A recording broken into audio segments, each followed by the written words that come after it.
Sports. It's time for Pierre Governor Baseball on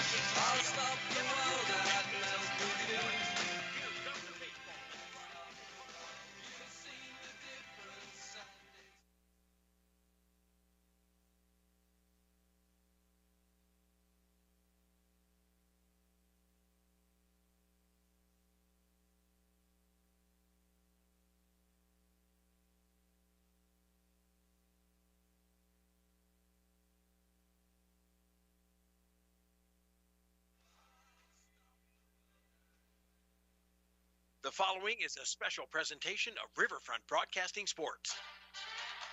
It's time for Pierre Governor Baseball on KCCR and on YouTube at KCCR Sports. Pierre Governor Baseball is brought to you in part by Bank West, B&B Equipment, Wagner Auto, Fisher Rounds and Associates, and All Around Graphics. 0-2 pitch. Swing and a miss, and the Governors take game one of the doubleheader of the Lincoln Patriots as they strand the bases loaded on the strikeout. Governor Baseball is also brought to you by Ferding Electric, AirTech Heating and Cooling, Kruger Contracting, Dakota Sprinkler and Landscaping, Avera, and the Oahe YMCA. There's a strike, the throw 2-2. The tag is applied. They got him out of second. No need to strike him out. The tag from the shortstop, Matt Hansen, to retire the side. And the Governors remain on top 2-0 after 3.5. And by Kathy Sun and Shine Properties, First Dakota National Bank, CHS River Plains, Lamb Motors, Zander Auto Parts, and Gales Gas. Curveball looked out for a strike 3, and that will end the ball game as the Governors will get a doubleheader sweep of the Huron Tigers. 6 straight strikeouts recorded by Lincoln Keatles to finish off the game. And by Gateway Ford Lincoln and Toyota, Oahe Federal Credit Union, Shane's Pharmacy, Todd's Electric, Edward Jones Financial, and Faith Lutheran Church. Now, with the call of the game, the voice of the Pierre Governors, John Winkler. And a beautiful day for some baseball as the Pierre Governors open up a 9-game week all here at home as they take on the Harrisburg Tigers in what was originally scheduled for a Friday evening doubleheader, now a Monday evening doubleheader. Good evening, John Winkler here on this beautiful Monday afternoon going into Monday evening as the Governors are looking for their 3rd and 4th straight wins now. Back-to-back wins going back to Saturday to the not the last Saturday of April, but that Saturday before, the 23rd, when they got the win in the 24-1 victory over Washington, and then played Tuesday against Huron to get a 10-0 win, rained out Friday, and now here starting Monday, Tuesday, Wednesday, Friday, Saturday, all of games here at Hyde Stadium, as the Governors will play doubleheaders today and tomorrow, 1 game Wednesday, and then a doubleheader on Friday and Saturday. So a very busy week for the Pierre Governors, and every pitcher is going to have to be used. Every hitter is going to have to be able to swing the bat well because the Governors, you can't go 9-0 without winning game 1. You can't go 2-0 today without winning game 1. But it all starts right now. But throughout this week, the Governors have to be on their A game because you don't have any more time, no more room for error for the rest of the season. Now, do the Governors go 15-0 from here on out to finish off the season the next 2 weeks? Probably not. That's just how the game of baseball goes. But if they win all 15 of those games, they give themselves a chance to maybe be in the top 4. But at this point, you're looking at trying to be within the top 8. You want to be a home team in one of those 4 brackets at the end of the season. And where the Governors sit right now, well, they're in 9th place taking on the Huron Tigers, which is the 8-9 game, and Huron would be the home team. They would go to wherever Roosevelt will play, whether that be at Augustana, Harmondon, wherever they choose to play, wherever they can play, would be that region. The Governors, but though they want to maybe move up to that 7, 6, 5 seed, you're not too concerned about what matchup you want to have in the second round. And that first round's still going to be tough. There really is no easy games. Jefferson right now sitting at a 15 spot in a 1 game, and you play your best and you put your best pitcher out on the field for the Jefferson Cavaliers. The number 2 seed's got to be a little bit worried. Other years you're saying, well, the 2 seed's going to win by a run rule, and maybe they still do, but there's going to be a little bit more different worry. Douglas right now, Rapid City Central at 14, Douglas at 16. Maybe the 2 teams that if you're going to be a top 4 team, those are the 2 teams that you're going to try that you would like to face in the first round. But then that second round gets very tough, and the rest of those 5 through 12 seeds, that's going to be very difficult for those teams to try and get that first round victory and then have to face that region host as long as they win their first game. But the Governors at number 9 right now. They face the Harrisburg Tigers, who come in as a 4 seed. They're 10-4 on the year in Class A games, but yet they are 13-5 overall on the year. And the Governors facing this Harrisburg team, who they lost to a couple of Saturdays ago back on April 9th, where they lost 17-4. And out of the 6 losses right now for the Governors, that might have been the worst, and probably really is the worst going into this game and into this week. That was the worst loss, and hopefully the Governors will put that behind them and going to be playing some good baseball here against the Harrisburg Tigers. We'll break down what happened back in a couple Saturdays ago. We'll give you the pitching matchup, starting lineups for this first game as the Pierre Governors and the Harrisburg Tigers in a doubleheader. Originally planned for Friday, but we couldn't ask for a better first game of May right here on a Monday afternoon, going to Monday evening here at Hyatt Stadium. What a weekend it was for rain to make this field look even better. It was already in good condition last Tuesday, but it looks even better right now. We're going to step aside for 3 minutes. We'll come back with more of the pregame show, get you set for Game 1 of our doubleheader between the Pierre Governors and the Harrisburg Tigers. You're listening to Pierre Governor Baseball on KCCR and watching it on YouTube at KCCR Sports. Insurance. We all need it to protect our homes, health, businesses, and belongings. But having adequate coverage is just the beginning. You also need the support of professionals who stand by your side to protect what's important to you. Fisher Rounds & Associates combines the coverage you want with the commitment you need. Fisher Rounds & Associates, at your service, at your side, with offices in Pierre, Mitchell, Watertown, Sioux Falls, and Rapid City.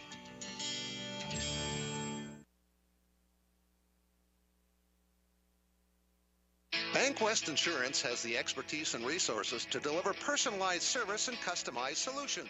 As an independent agency, we shop dozens of companies to get you the best coverage at the best price. As your trusted choice for insurance coverage, we promise to go the extra mile so you can rest assured your loved ones and your assets are protected. Contact your local agent with BankWest Insurance to work for you. Not a deposit, not FDIC insured, not insured by any federal agency, not guaranteed by any bank, may go down in value, equal opportunity provider. At the Y, we're more than a gym. We're a cause-driven charitable organization nurturing the potential of every youth, adult, and senior in our community. From advocacy to childcare, disease prevention to athletics, swim lessons to safe spaces, our mission ensures that everyone, regardless of their financial situation, can participate in the services that we offer at the Y. We invite you to stop in and check out our youth sports, summer camps, group exercise classes, swim lessons, and so much more. Discover your Y at the Oahe Family YMCA in Pierre, where we are for youth development, healthy living, and social responsibility. Building a home. It's the biggest investment most of us make in a lifetime. Not to mention it's a decision that, well, you pretty much live with day and night. The quality of the workmanship stares back at you like a reflection. It also affects the value of your investment. Choosing the right contractor is critical. Kruger Contracting is that contractor. Call 222-2523. Quality workmanship and materials completed on time. Kruger Contracting. In a word, quality. Call 222-2523. The count may change with every pitch, but what doesn't change is God's love for you. Come join us at Faith Lutheran Church to hear about the God who blesses us with athletic skill, meaningful relationships, and the peace and comfort that comes from His Son Jesus. You can worship on Wednesday evenings at 7 p.m. or on Sunday mornings at 8:30 or 11 a.m. Faith Lutheran Church is up the hill at 714 North Grand, and happy to support our athletes, their families, and our community.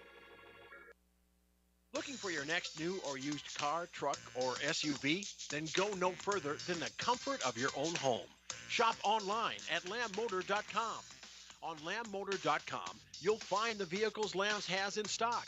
You can schedule a test drive or your vehicle's next tune-up, all online. New or used, shop for it all online, anywhere you are. Lamb Motor has the right vehicle for you. Lamb Motor in Oneida and online, lambmotor.com.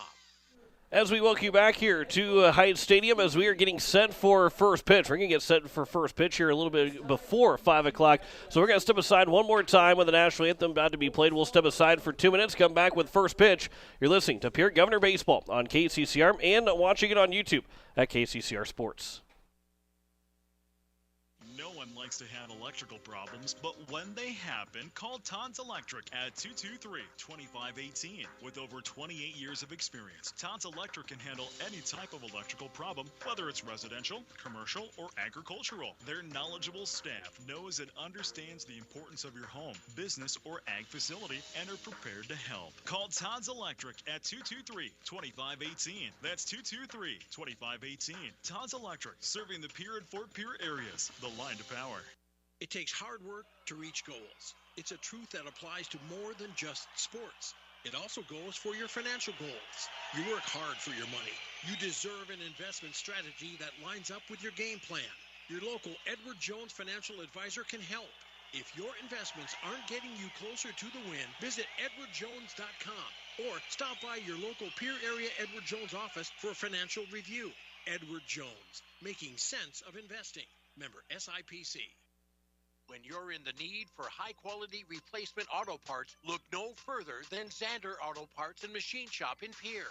Zander's has been servicing the Pierre area for over 40 years. Their professional parts techs can get you the parts you need and get you back on the road. Stop by Zander Auto Parts and Machine Shop at 500 West Sioux in Pierre or call 224-9221. Zander's, your source for domestic and foreign auto parts and accessories. Innovation.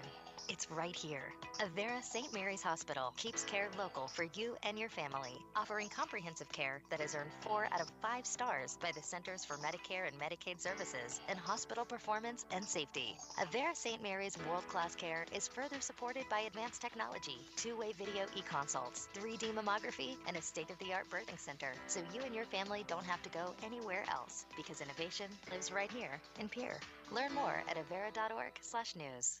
As we welcome you back here to Hyatt Stadium, we are getting set for first pitch between the Pierre Governors and the Harrisburg Tigers. John Winkler here on this beautiful, beautiful Monday afternoon, going into Monday evening. We're going to get started a little bit before 5 o'clock as Pierre Governors have on the field. Lincoln Keenels is on the mound as he will get the start for the Governors as we go through the starting lineup for the Harrisburg Tigers. Taylor Klein, the leadoff man, he's playing center field. Noah Bocci, the third baseman, batting second. Timon Long, the catcher, will bat third. He hit the grand slam to finish the game a couple weeks ago. Then also Jack Sutton, the DH, batting cleanup. Mason Johnson, the first baseman, batting fifth. Max Carlson, the left fielder, will bat sixth. Maddox Schur, the shortstop, will bat seventh. Tate Kogel, the right fielder, batting eighth. And Brandon Samunek, the second baseman, will bat ninth for the Harrisburg Tigers. Lincoln Keenels, he is on the mound. In the last outing, his only starts was a complete game, 6-inning, 10-0 shutout of the Huron Tigers, where he had 13 strikeouts for the Pierre Governors. 13 strikeouts, 1 walk. He allowed 2 hits in 6 innings and no earned runs, no runs at all given up by Lincoln Keenels in that ball game, as he has now gone 8 innings so far. This will be his third start. He's 1-0. 2 hits allowed so far in the entire season. 17 strikeouts to 3 walks, a ERA of 0 and a whip of .625 for the right-handed starting pitcher for the Pierre Governors, who had himself a pretty good week outside of the baseball field, but had himself a pretty good start to the season, start last week, and had a good Tuesday for the Pierre Governors on the mound. So we are set for baseball as Taylor Klein will step to the plate, and the first pitch to Klein is taken for strike one, and we are underway at 4:53. 7 minutes ahead of schedule. Nothing wrong with being ahead of schedule. I guess unless you're listening right now and trying to hurry your way to Hyatt Stadium to get here. But here's the 0-1 pitch from Lincoln Keenels now to Taylor Klein after a long look in. The windup and the delivery. Ball in the dirt, blocked up by Grayson Hunsley. The count's now even at a ball and a strike to Taylor Klein. He went 2 for 4 against the Governors. That was back on April 9th. A walk and a strikeout, no RBIs, but he did score 3 times, did Klein. Here's the 1-1 from Keenels. That one will miss low. And ahead of the count now is Taylor Klein. So a lot of these same guys are in the lineup again. Maybe a different order, but a lot of these guys are back in the lineup again for the Harrisburg Tigers. That pitch is upstairs, and the count is now 3-1 to the leadoff man, Taylor Klein. So far for Keenels, just 3 walks. He had just 1 against Huron, and he's got an opening walk here for Taylor Klein. And that is where the Governors struggled the first time these two teams met. It was 11 hits for Harrisburg, but 10 walks, and then also you had another guy get hit. So you basically allowed 11 free passes, 11 walks, and you had 3 errors in the ball game. That doesn't win you a whole lot of baseball games. If you're on the other end, you pretty much don't have to really do a whole lot else, and you're going to win a baseball game. There was so many walks issued in both games. As a first pitch to Noah Bashi is taken for strike one. He did not play against the Pierre Governors. But the Governors walked 11 times. They struck out 10 times, but they walked 11 times. And they also got hit by another pitch. I mean, that 12 free passes for the Governors, you usually think, again, that's going to help you win a ball game. That one's line foul and out of play. And the count is quickly 0-2 here to Noah Bashi. Bashi comes in as he's hitting .425 in the season so far.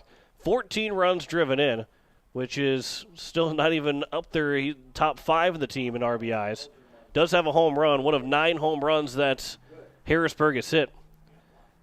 They've struck out over 100 times so far in 506 at-bats, and make that another strikeout. And there's the first out of the ball game, and that's where you can see maybe Lincoln Keno's be able to feast on the Harrisburg hitters because they are strikeout prone. Just too many strikeouts from Harrisburg, but they are playing the game like Major League Baseball. They will take all the home runs, take all the extra base hits. I mean, they got 38 doubles. In 168 hits, they got 38 doubles. Pickoff attempt, and back in safely is Klein over at first base. Here's the catcher, Timon Long, who's got a home run. He hit a home run against the Pierre Governors, was a grand slam. He's got 4 bombs so far for Harrisburg. He was part of that Legion team last year, and the spring team, that Legion team was ridiculous, all the home runs that they hit, as that one misses outside for ball 1 to Timon Long. He had 7 RBIs against the Governors. Of course, 4 of them on 1 hit, but 7 runs driven in the 17-4 victory for Harrisburg. Here's a 1-0 pitch from Keenels. That one is major league pop-up. It's in foul territory. Is it going to stay in play? It will not. It will land out of play, still in Hyde Stadium. That one bounced, felt like 100 feet in the air after it hit the concrete. And the count is 1-1. The launch angle, they want the launch angle. That was a launch angle swing because that one went, Grayson Hunsley thought he had a chance on it. As high as that thing went up, that should have gone out to the lake. But, that was just straight up in the air. Not a whole lot of wind so far here at Hyde Stadium. As the count is 1-1. Pickoff attempt back in again is Klein safely at first base. We'll go through the defensive alignment here in just a moment for the Pierre Governors. As again, Timon Long, the batter, 1 on, 1 out here in the top of the first inning. Here's a 1-1 pitch. That one misses just a bit outside. Good off-speed pitch, but a good take there from Timon Long.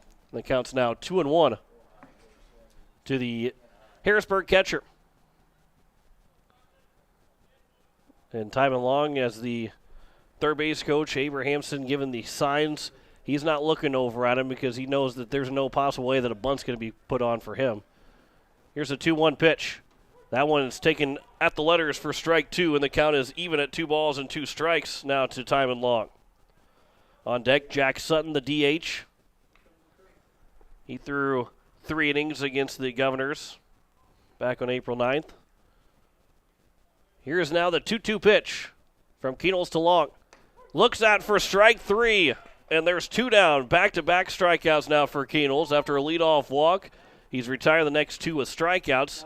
And now with 2 down, it is the DH Jack Sutton that will come to the plate. Sutton went 0 for 2 with an RBI against the Governors back on April 9th.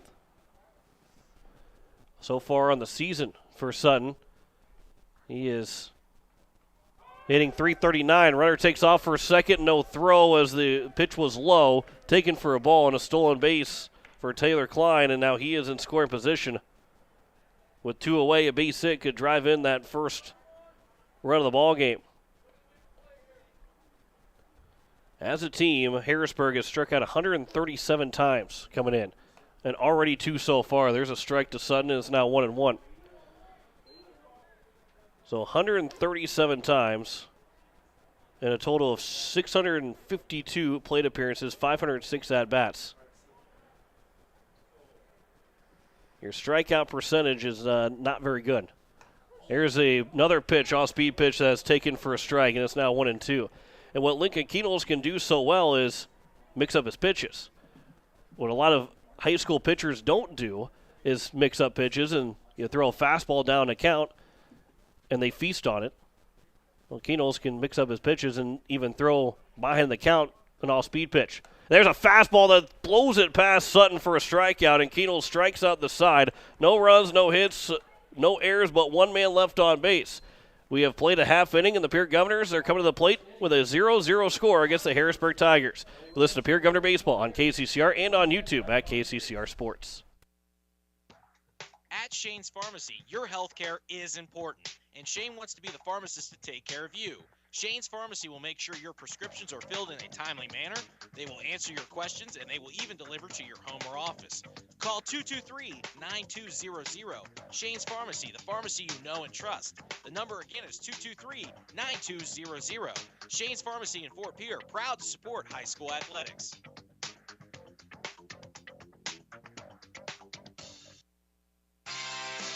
Ferding Electric has a long history of doing electrical work the right way. Economical service, professional work, and customer satisfaction is why they can say that. Ferding Electric can do residential, farm, and commercial projects. Doesn't matter if they are charged with new construction or a remodel project, they get it conducted. Contact the staff at Ferding Electric at 224-8684. They can light a spark into your next project. Ferding Electric, 224-8684. As we welcome you back here to Hyatt Stadium, the Pierre Governors are at the plate with a no score as we head to the bottom of the first inning. The Pierre Governors batting order looks like this. George Stalley is out in left field. He'll bat first, followed by Lincoln Keenels, the pitcher, batting second. Gary Nedved will bat third and play third base.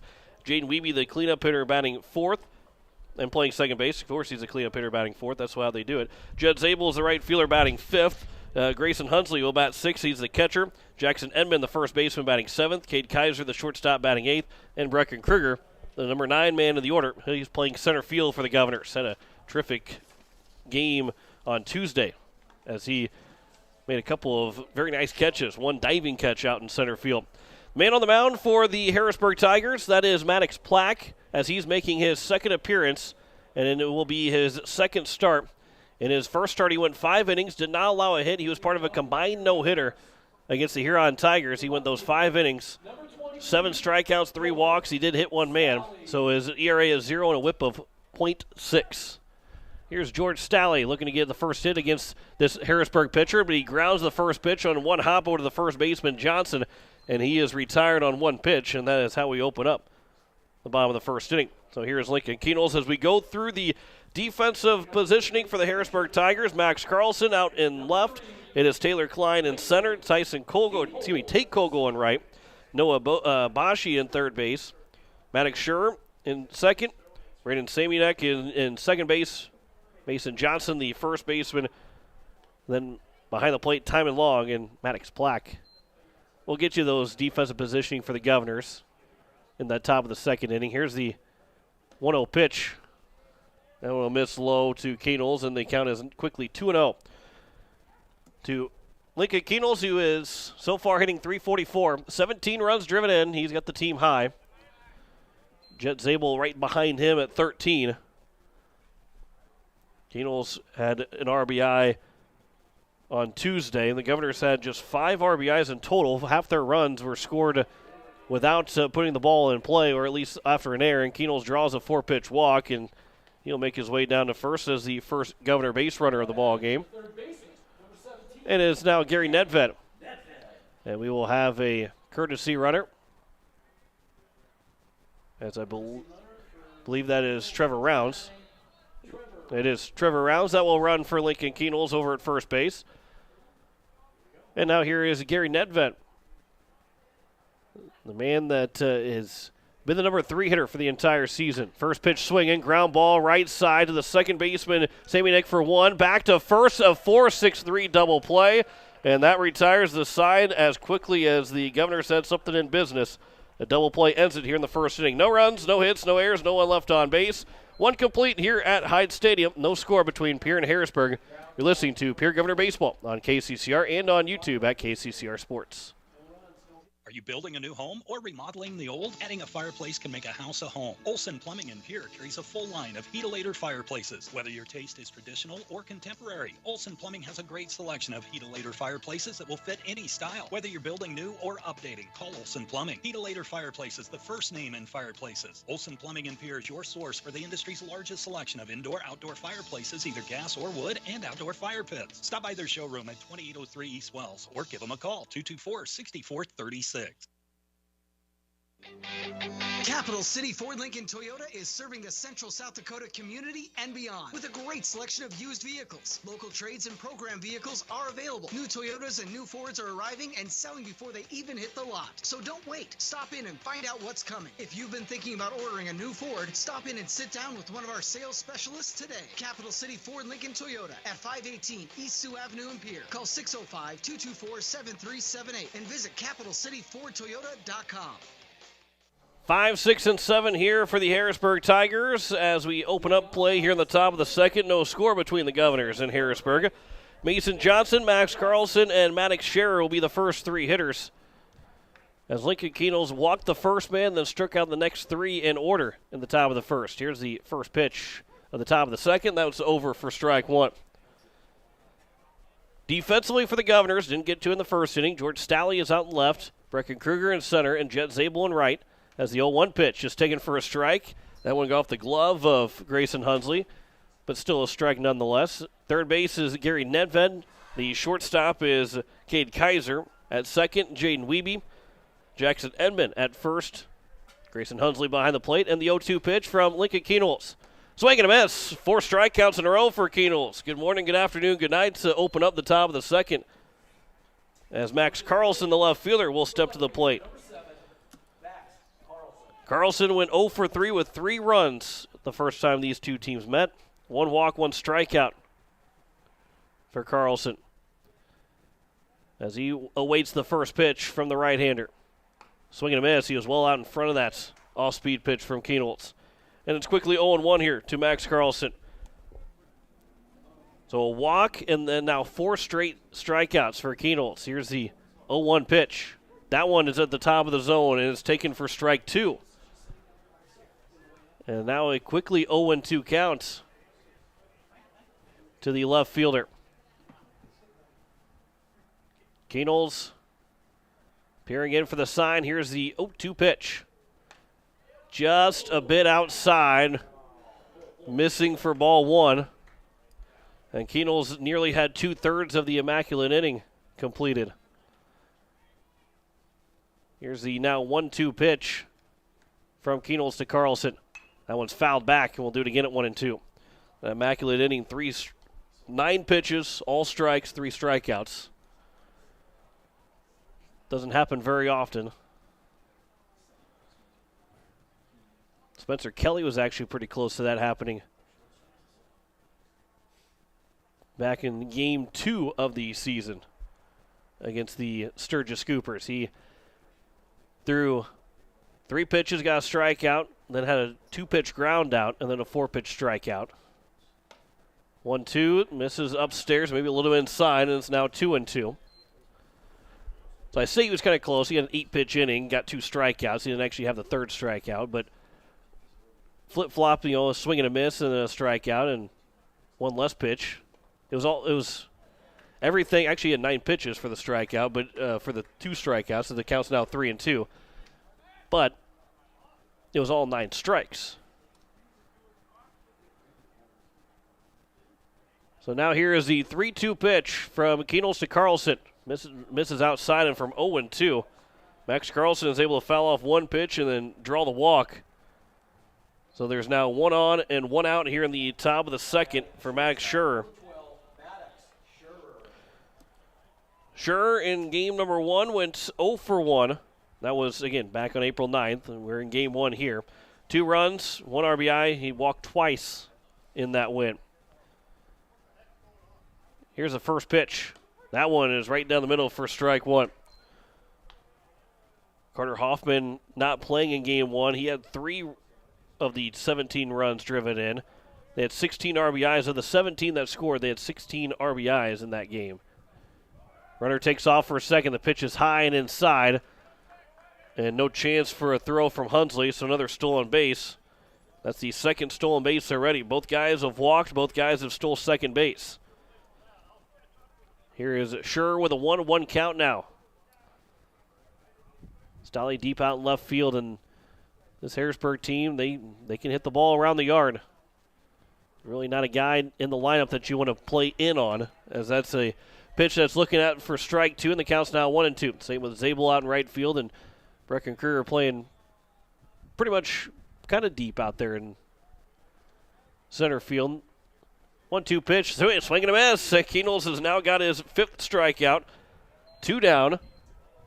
And it brings up Tate Kogel. This is number 8 man in the order. We have not seen a ball put in play by the Harrisburg Tigers yet. 2 walks and 5 strikeouts in the first 7 men that Keenels has faced. But that is the game of Harrisburg. Here's the first pitch from Keenels to Tate Kogel. That's looked at for strike 1. Harrisburg will gladly take a 15 strikeout performance and hit 2 home runs, and they feel like they've got a shot to win the ball game with those 2 home runs. Here's the 0-1 pitch. That one's upstairs and is now 1-1. And the same can be said about Major League Baseball, too. Cardinals and Royals played today. 1-0 was the final score, and a solo shot from Goldschmidt. It's all they needed. Here's the 0-1 pitch. That one is taken for a strike, and the count is now 1-2. Although if you get a chance to see the video, Michael A. Taylor out in center field robbed Andrew Kisner of a home run, which was as good as it gets. 1-2 pitch, lucked out for a strike 3. And another strikeout performance from Keenels in the second inning. He's got 6 strikeouts in 2 innings. Yeah, you heard that right. No runs, no hits, no errors, another man left on base. We played an inning and a half, and the Governors and Harrisburg Tigers still tied 0-0. Listen to Pierre Governor Baseball on KCCR and watching it on YouTube at KCCR Sports. Hey, let's go. We're going to be late for the baseball game. I know. My air conditioner is letting me down like our middle reliever last game. I have to give someone a call.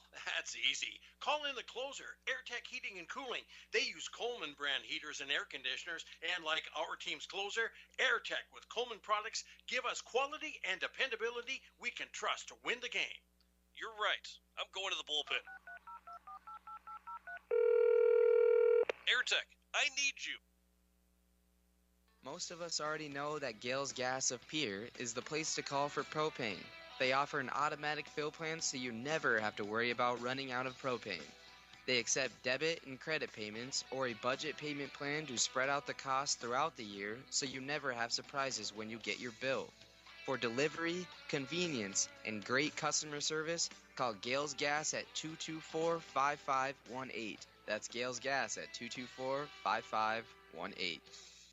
Bottom of the second, 4, 5, and 6 here for the Governors. As we welcome you back here to beautiful Hyde Stadium and a beautiful Monday. Don't say that very often, but when there's baseball, it becomes actually a beautiful Monday. First man to lead things off is Jaden Wiebe. He'll be followed by Jet Zabel and then Grayson Hunsley. 4, 5, and 6 here for the Governors as they had the man reach base. Keenels drew a walk and then grounded into a double play to end the inning as the first pitch is taken for ball 1. To Jaden Wiebe. Here's the 1-0 pitch. That one misses low, and the count's now 2-0 to Wiebe. Wiebe went 0 for 2 with an RBI. One of 3 runs that the Governors are able to score on an RBI, as the count's now 2-1 here to Wiebe. They scored 4 runs, had 3 RBIs. Wiebe's batting .286. All 6 hits have been singles, 3 runs driven in so far. The count is now 3-1 here to Wiebe. One thing I like about Maddox Black is he gets on the mound, he's ready to throw. Here's a 3-1 pitch, and Wiebe will foul that one off and out of play, and the count's now 3-2. Love when pitchers get the ball, get on the mound, get on the rubber, ready to go and throw the baseball. There's a lot of times that sometimes the guys they take too much time in between pitches. That one's fouled back, and the count remains at 3-2. Here to Jaden Wiebe.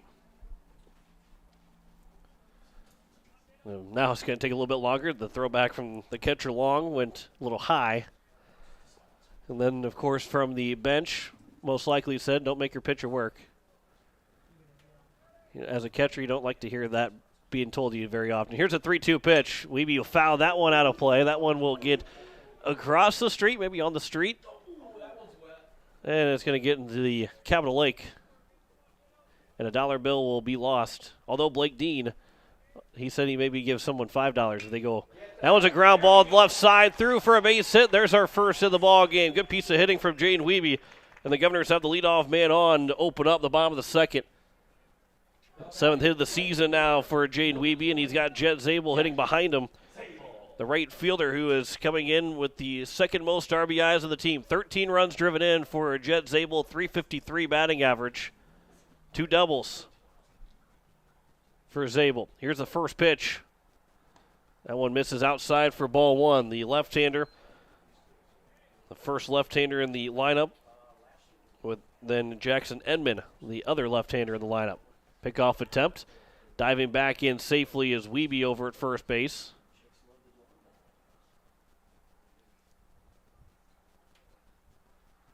One 1-0 count, 1 on, nobody out. Here in the bottom of the second.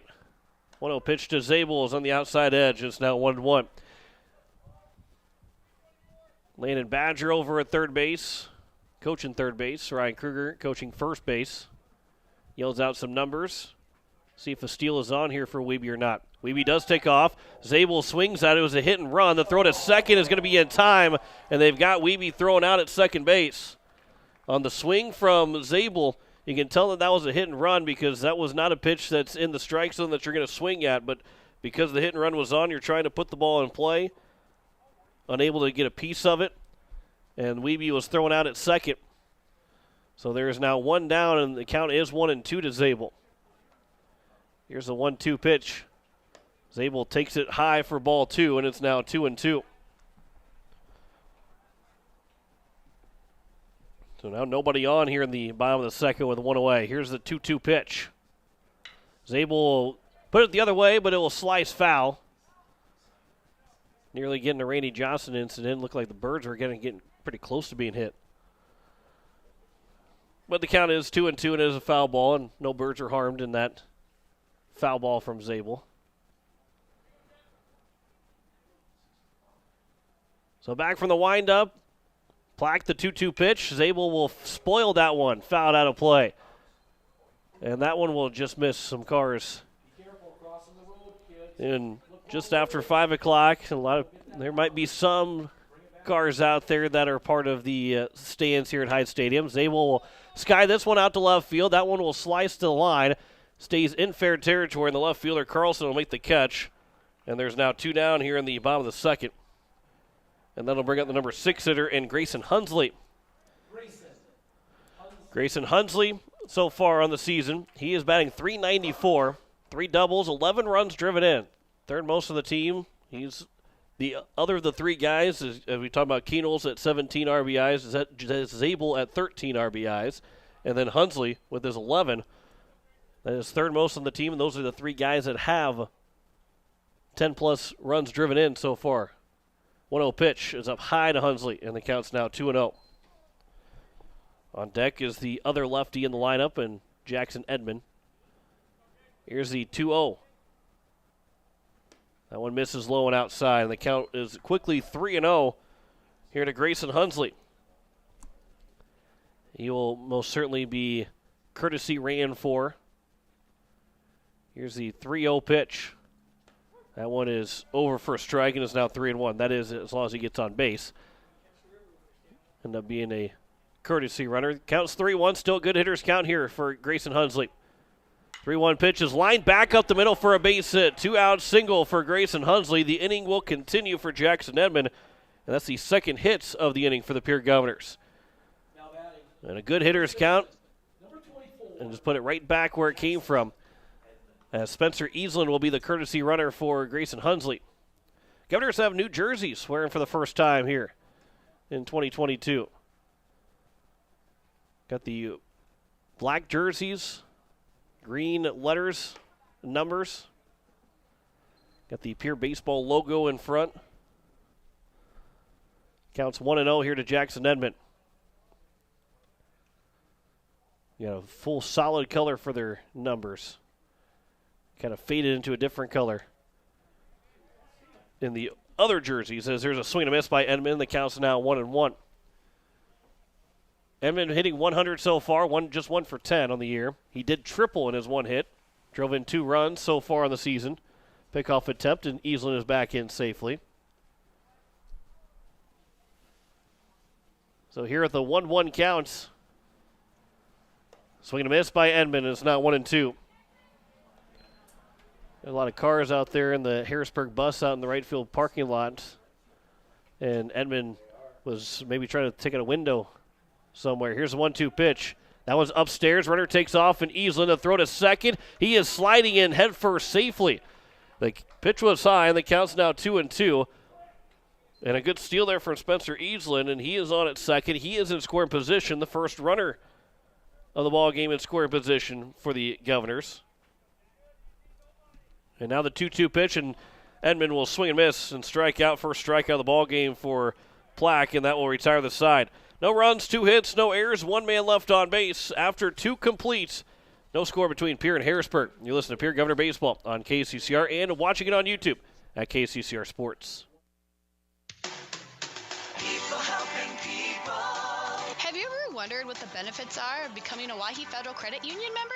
At Owyhee Federal Credit Union, we reinvest profits in you. We do this in the form of lower interest rates, higher dividends, and low to no fees. So come check us out or come in at 221 East Pleasant Drive in Pierre, because at Owyhee Federal Credit Union, we treat our members like they own the place because, well, they do. Owyhee Federal Credit Union.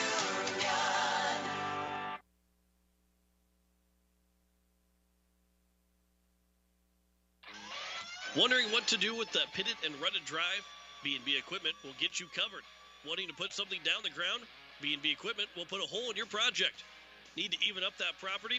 B&B Equipment can fill that need. B&B Equipment can deliver all your gravel and material needs. B&B Equipment is here for all your excavation needs. Contact B&B Equipment, 224-6727. A contractor here for you. That's B&B Equipment, 224-6727.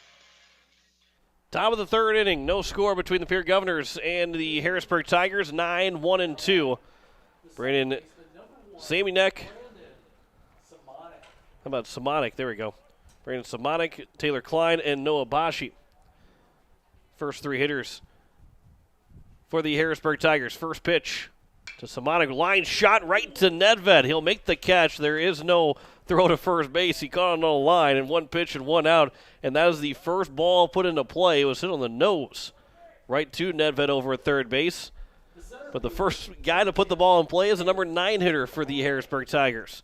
So now here's Taylor Klein, who walked, stole second, and was stranded there after he walked to open up the ball game. 3 straight strikeouts from Keenels, as he's got 6 so far in the first 7 men that he's retired. First pitch misses for ball 1 to Taylor Klein. Here's the 1-0 from Keenels to Klein. That one will miss low and outside. It's now 2-0. It is, again, Stalley out in left, Kruger in center, Zabel in right, Nedved at third, Kaiser at short, Wiebe at second, Edmond at first, Hunsley at behind the plate, and the 2-0 pitch. That one will miss to Klein, and the count's now 3-0. Just making sure that you remembered it after, Nedved was the first guy to actually make a play on a ball, other than Edmond with a couple of pickoff attempts. Here's the 3-0 pitch, taken all the way and taken for a strike is Klein. The count's now 3-1.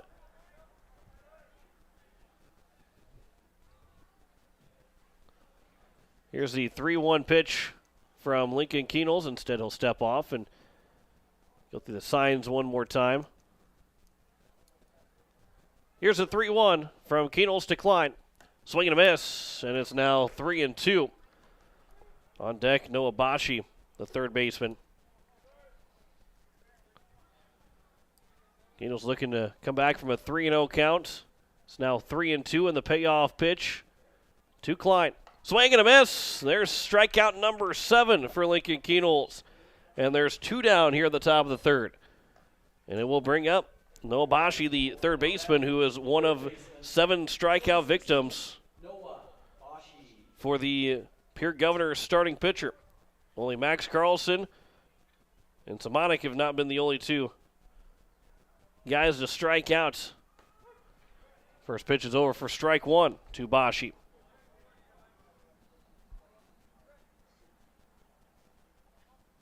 Here's the 0-1 pitch. That one is launched out towards left center field. Kruger gliding over to it. He's got it. That will retire the side. Loudest hit ball of the afternoon. It goes into our evening now. Goes right to Brecken Kruger out in center. No runs, no hits, no errors, no one left on base. We head to the bottom of the third. No score between the Pierre Governors and the Harrisburg Tigers. You listen to Pierre Governor Baseball on KCCR and watching it on YouTube at KCCR Sports. Hey, yo, Speedo's Lawn Care. Hello. Say, my yard's in rough shape. It's got weeds, brown spots, and crabgrass. Yeah, no problemo. What shade of green you need? We got 31 shades of green over here. Even the latest shade of septic tank grass green. That one just naturally gives off a glow. Call the professionals at True Green. They know how to get your lawn healthy and keep it healthy. They guarantee it. All technicians are trained and certified. Call True Green, 882-0643. Did you ever hear the real story about the old woman who lived in a shoe? Who had so many children she didn't know what to do? Well, in the story, she wasn't given much credit. Believe me, she knew what to do all right. She called my mom, Tara, at Kathy Sunshine Properties. She told my mom she wanted a house with 5 bedrooms and a large yard with room to run. Tara found her the perfect house and sold the shoe to a one-legged basketball player. For your happily ever after, give me a call at Kathy Sunshine Properties, 605-224-5588. That's 224-5588. Visit contactkathy.com or stop by our new location at 301 West Capitol Avenue in Pierre. As we welcome you back here into the bottom of the third inning, and the Pierre Governors will have 8-9-1. Brecken Kruger, then, Kate Kaiser, then Brecken Kruger, and then George Stalley. Kate Kaiser playing shorts here for game number 1. Lincoln Kenols will probably go back to short for game number 2, or at least whenever he's removed from the ball game. Here's the first pitch from a Plaque to Kaiser. That misses for ball 1. But no Matt Hansen, no Spencer Kelly, both at tennis today. There's a swing and a miss, and it's now 1-1 to Kaiser. They will return part of the doubleheader tomorrow. They'll play Wednesday. And then Thursday, off day for baseball, but not for tennis. And they'll be back in action again as tennis here at home. And then Friday as well. That'll be all depends on the timing if they can play Friday or not. Here's the 1-2 pitch to Kaiser. That one's outside for ball 2, and the count is even at 2 balls and 2 strikes. But then will be available Saturday. So we'll see what they choose to do with Spencer Kelly, how they handle it to make sure that he can maximize as many pitching appearances as he can, as it counts now 3-2. If he does throw tomorrow and then has an opportunity to come back on Saturday to throw. Here's the 3-2 pitch to Kaiser. Comes in and hits him. Was going to be ball 4. Instead, it's a hit by pitch. Kaiser will be a leadoff man on base to open up the bottom of the third inning. And so now here's Brecken Kruger. And with a scoreless game here in the bottom of the third inning, do you maybe think about putting down a bunt? Brecken Kruger is probably your best bunter on the team. Then you got the top of the lineup with a guy in scoring position with 1 out. He is not showing bunt. And it is taken high for ball 1. And Badger yelling out again some numbers for the sign that they want on, or play that they want on. Here's the 1-0 pitch. Kruger will try and drop down a bunt, bunts it back to the pitcher in a good spot. The throw to first is a strike.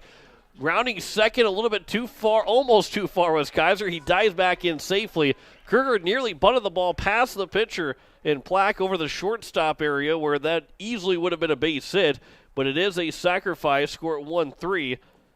And now you have a runner in scoring position with one out, and you got the top of the lineup up in both Stalley and then Lincoln Keatles. So Stalley, who grounded out in the first pitch to the right side, that would be a productive at-bat if he did it again. Obviously, a base hit would be better, but hit it anywhere on the right side, and Kaiser's over at third base with 2 outs, and he's going to be scoring on any base hit from Lincoln Keatles. But with the speed of Kaiser, any base hit from Stalley could even bring him in, as long as he doesn't have to wait up with only 1 out so far here in the inning. First pitch was high for ball 1. 1-0 pitch is fouled back, and it's now 1-1. George Stalley has worked his way in the lineup, and when you're batting .600, 9 for 15, an OPS of 1.514, slugging percentage 867, yeah, you're going to be playing some baseball. You're going to be in the lineup, and that's why he's hitting number 1 for the Pierre Governors, why he's in the leadoff spot. He swings and misses right there and is now 1-2. 9 runs driven in, 8 runs scored. He started out primarily as the courtesy runner for Grayson Hunsley, and he's worked his way into the lineup, and he continues to hit for this Governor team. That one is fouled back, went off the top of the bricks and rolled all the way back to the home plate area. So the count remains at 1-2, and that foul ball comes right back to the home plate umpire. So all worked out pretty well. Here's the 1-2 pitch from Plack to Stalley. He swings and misses. And Stalley goes down on strikes. There's 2 down now here in the bottom of the third. And it will bring up Lincoln Keatles with an opportunity to help himself out and to bring in the game's first run with Cade Kaiser on at second base. And Keatles now here at the plate. Walked his first time. Trevor Rounds came in to run for him and then was part of that 4-6-3 double play that ended the inning. First pitch is upstairs for ball 1. Harrisburg going with the DH for the pitcher. The Governors, the historic National League lineup. Here's the 1-0 pitch. That one is outside. It's now 2-0. Be probably the most overused phrase I use all winter or all spring and summer is the historic National League lineup. Here's the 2-0 pitch. That one comes inside, and it's now 3-0 to Lincoln Keatles. Gary Nedved is the man on deck, and again, he grounded out into the double play, but he could be coming up with runners at first and second and 2 down.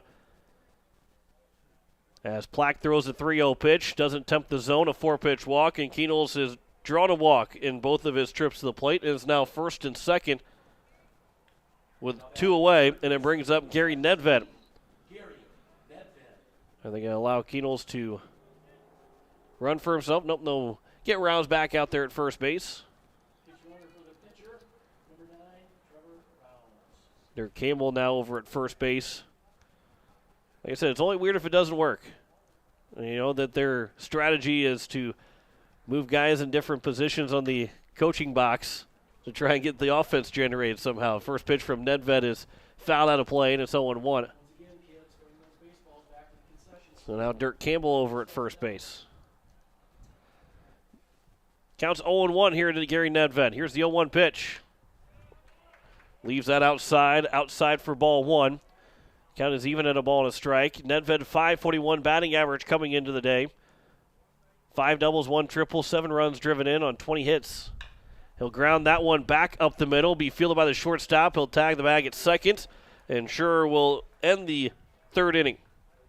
No runs, no hits, no errors, 2 men left on base. 3 complete here at Hyde Stadium. Still looking for our first runs. No score between Pierre and Harrisburg. Listen to Pierre Governor Baseball on KCCR and on YouTube at KCCR Sports. Hey you. Are you at a job that is fulfilling, has good benefits to support you or a family today, and retirement goes down the road? If you just said no, listen up. CHS River Plains is hiring operations personnel, drivers, and custom applicators at several locations. These come with a knockout affordable benefit package for you and the whole family. Apply to a job with CHS River Plains and up your benefits straight up. To apply, visit us online at chsriverplains.com or stop in at one of our locations. CHS is an equal opportunity employer. This is the life. Sitting here, sipping lemonade, basking in the warm sun, and admiring the beauty and the solitude of my very own landscaped backyard. You know, I wasn't sure, but I was so glad when I made the call to Andy at Dakota Sprinkler and Landscaping to finally have the work done. Calling Dakota Sprinkler and Landscaping was probably one of the best and the easiest decisions I've ever made. Dakota Sprinkler and Landscaping, 280-4440. That's 280-4440. Timon Long steps to the plate as we open up the top of the fourth inning. As we have no score between the Pierre Governors and no score between the Pierre Governors and the Harrisburg Tigers. First pitch is taken for strike one. 3, 4, and 5. Long, Sutton, and Johnson. Here's the 0-1 pitch. That one's grounded foul over to the dugout, and scrambling out of the way are several Harrisburg Tigers, and counts now 0-2. Half of them sat still, didn't do anything. The other half on the back end of the dugout all scrambled for cover. Here's the 0-2 pitch from Keenels to Long. That one bounces in. Good pitch from Keenels. Good take there from Long.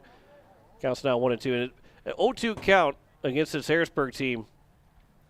A pitch outside of the strike zone, whether it's high, not too high, but pitch in the dirt, is never a bad pitch because this team is susceptible to strikeout. 1-2 pitch comes in, and it is fouled off of Long. He's rubbing his hand on his pants. He's shaking his hand now, but mostly got the knob of the bat, I guess. The count's still 1-2.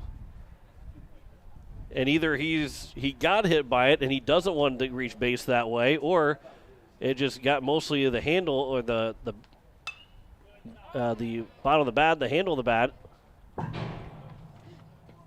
as that one's fouled back and hitting half of the press box, but not close enough to us. Count remains at 1-2. And you've seen guys that don't get hit and they try and say that they've been hit. Didn't even argue with the umpire, but he's shaking his hand like he got hit. Here's a 1-2 pitch. That one just a bit outside, and the count's now 2-2. Again, no argument, nothing that he said. He went off the knob of the bat, and he just was ready to hit again, but he was shaking his hand the whole time. Didn't say anything to the umpire at all. Here's a 2-2 pitch. That one misses low and outside, and now from 0-2 it is 3-2 to the catcher Long. Jack Sutton is on deck, then Mason Johnson. First three hitters here in the top of the fourth in a scoreless game. Just 2 hits so far for the Governors. Both came in the second inning. Here's the 3-2 pitch to Timon Long. That is skied in the air again.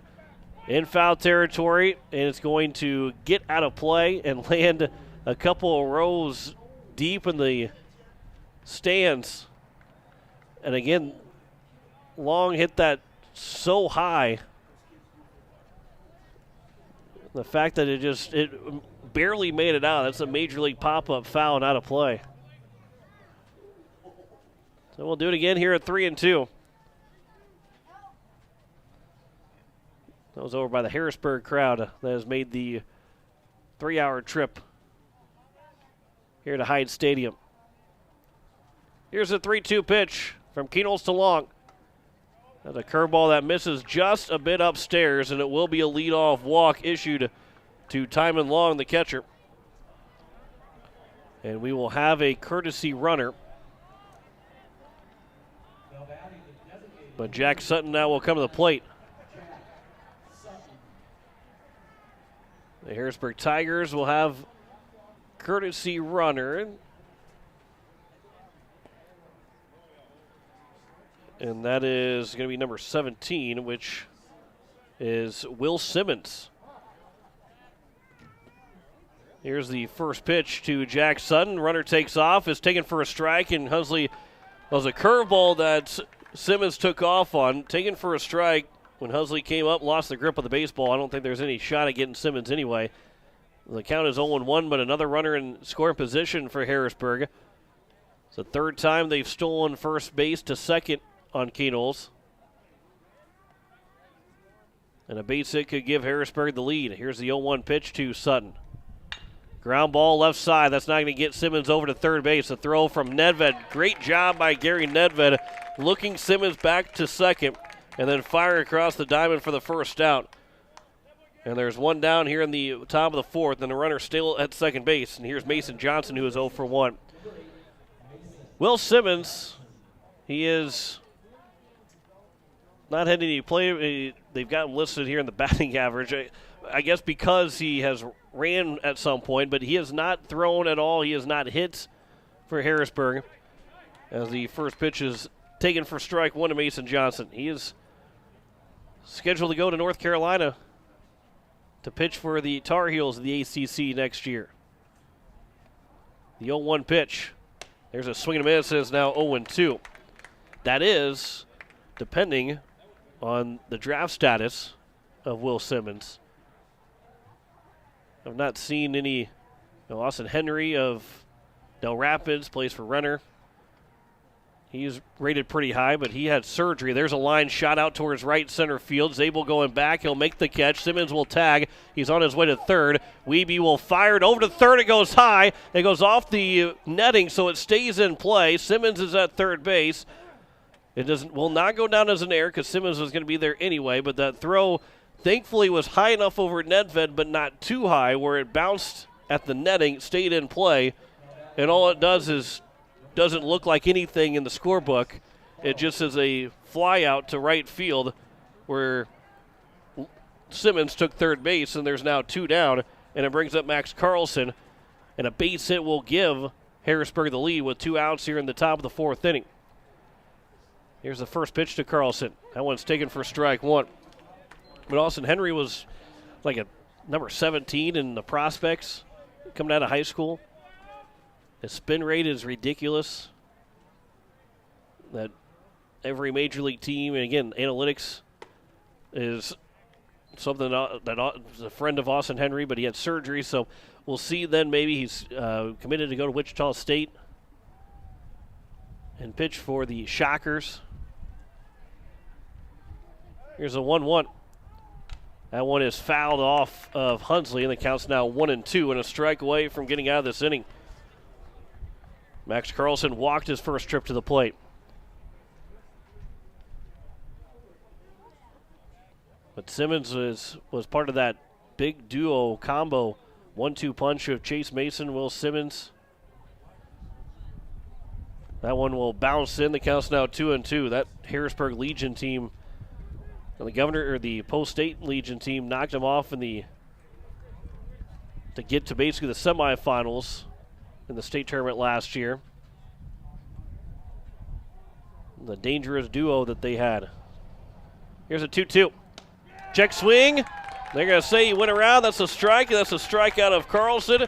That retires his side here in the fourth inning. No runs, no hits, no errors. One man left on base. We have played 3.5.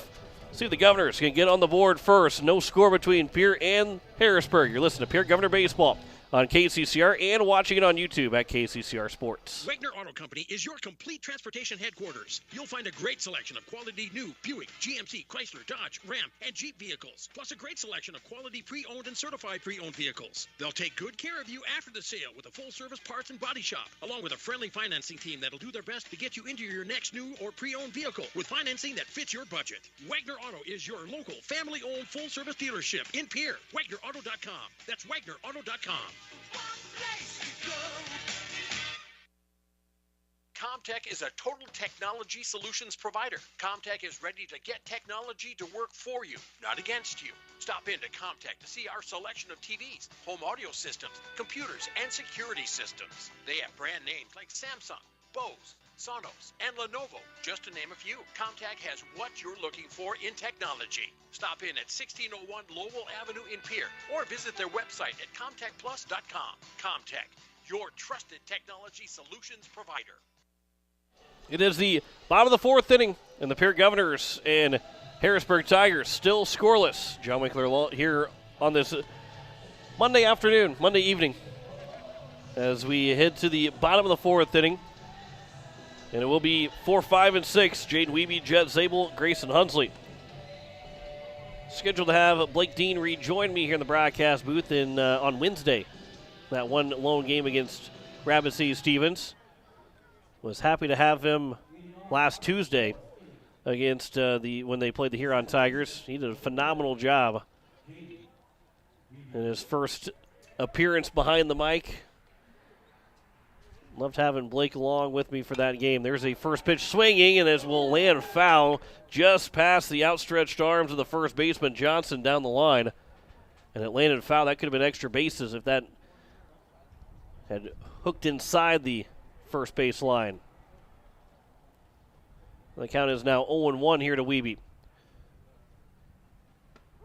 0-1 pitch from Plack is taken for a strike, and the count's now 0-2. Wiebe got the first of the ball game through the hole on the left side between third and short. 0-2 pitch is upstairs, and it's now 1-2. He was caught stealing on a pitch that was a hit and run. Almost a pitch out that they threw. There's a ground ball. The shortstop, a high hop. And I don't know if that hit the shortstop insurer in the head or if he got the glove up in time. I think he got the glove up in time. That's got to be a hit for Jaden Wiebe. I don't know how in the world that any shortstop can make that play. And Wiebe will be now 2 for 2. And here is now Jet Zabel. And you give Wiebe the hit because even if the shortstop sure is able to get the glove up and field it cleanly, the momentum that he would have had and had to back his head up a little bit just turns into a near impossible play to make. There's a ground ball up the middle, right side, fielded by the second baseman to second for one. Sure will get the double play, a 4-6-3 double play, the second one turned here in the ball game. And Simonic to Sure at second, and then over to Johnson at first. And both those guys, boy, that duo up the middle right now, that was a pretty good, those two really good turns. As here's now Grayson Hunsley to the plate with nobody on base and 2 away. First pitch is over for strike 1 to Hunsley. To make that turn over at second, because it's taking you a little bit to the left side, Hunsley will foul that off of him inside the box, so it's now 0-2. But because he had to go a little bit to his left, you can't really make the flip, and you got to turn your body, get yourself squared up to throw this to the shortstop. Make sure you throw it on a line, throw a good strike over the shortstop, just tap the bag and fire to first base. Hunsley, 0-2 pitch, is lined into center field coming in, hangs up long enough for Klein to make the play. No runs, 1 hit, no errors, no one left on base after the double play was turned. 4 innings complete here at Hyde Stadium. Still no score between the Pierre Governors and the Harrisburg Tigers. You're listening to Pierre Governor Baseball on KCCR and watching it on YouTube at KCCR Sports. Dr. Nick and Chelsea Redeman at Floss Dentistry in Pierre is family owned and operated. They have modern practice with skill and caring staff. They have same-day availability. Floss Dentistry is located at 603 East Sioux Avenue in Pierre with hours Monday through Thursday from 8 to 5. Give them a call at 605-224-2161 and don't put off that scheduled cleaning any longer. Floss Dentistry, 603 East Sioux Avenue in Pierre, or give Dr. Nick and Chelsea Redeman a call at 605-224-2161. Insurance. We all need it to protect our homes, health, businesses, and belongings. But having adequate coverage is just the beginning. You also need the support of professionals who stand by your side to protect what's important to you. Fisher Rounds & Associates combines the coverage you want with the commitment you need. Fisher Rounds & Associates, at your service, at your side. With offices in Pierre, Mitchell, Watertown, Sioux Falls, and Rapid City. We head to the top of the 5th inning, and there is still no score between the Pierre Governors and the Harrisburg Tigers. 7, 8, 9. Maddox Schur, Tate Kogel, and Brandon Simonic will be the first 3 men to come to the plates. 3 men left on base so far for the Harrisburg Tigers. 3 men left on base so far for the Pierre Governors. Zeros in the score column for both teams. Keenels with 8 strikeouts. He's really slacked off the last 2 innings. Just 2 strikeouts, 1 in each of the 3rd and 4th inning after having 6 strikeouts in the first 2 innings. Here's Maddox Sure, the first man to greet him. He struck out swinging in his first trip. That was in the second inning. It'll be a foul ball over towards the third base dugout. And the count is 0-1 here to Maddox Sure. The shortstop. 0-1 pitch is a curveball right down the middle, and it's now 0-2. Sure nearly bailed out of it before it got across the plate. Here's the 0-2 pitch from Keenels to Sure. Swing and a miss. Strikeout number 9. And the first man retired. That's back-to-back strikeouts dating back to last inning. And there's one down. That was pitch number 66 for Lincoln Keenels. So again, if he goes 80 or more, he can go up to 105. But if he goes more than 80, then he is unable to pitch again until Saturday against Roosevelt. First pitch is over for strike 1 to Tate Kogel, who struck out looking his first trip to the plate. And I would think that maybe would be the idea that the Governors want to have, is to have him throw again on Saturday against Roosevelt, so you're not really concerned about the pitch count until it gets to the point where he has to come out of the ball game, not has to come out beforehand to save him for Friday. I think they'd rather throw him on Saturday. Here's the 1-1 pitch. Curveball that misses is now 2-1. So it'll be pitch number 70 coming up here for Keenel. So he's in a spot where he's in a good spot to go 7 innings for the Governors as of right now. Here's the 2-1 pitch. That one is at the knees and is now 2-2. Here with 1 out in the top of the 5th. Here's the 2-2 from Keenels to Tate Kogel. Chopper up the middle. It'll be fielded by Kaiser on a nice hop. Throw across the first is in time, and there's 2 down here in the top of the 5th inning, and it will bring up the number 9 hitter, and Brandon Simonik. Simonik lined out to Nedved over at third base. He was the first guy to put the ball in play. That started the 3rd inning. Had 2 walks and 6 strikeouts, the first 8 guys that Lincoln Keenels faced. Swings and misses. And the first pitch, off-speed pitch. He's going, hey, I'm the number 9 guy. You should be throwing me a fastball first pitch. He was looking for a fastball. Here's the 0-1 from Keenels to Simonik. Swing and a miss. He didn't get a full swing on it, but it was going to be a strike nonetheless. And the count is now 0-2, and Simonik hasn't looked good up in the plate here in the first 2 pitches.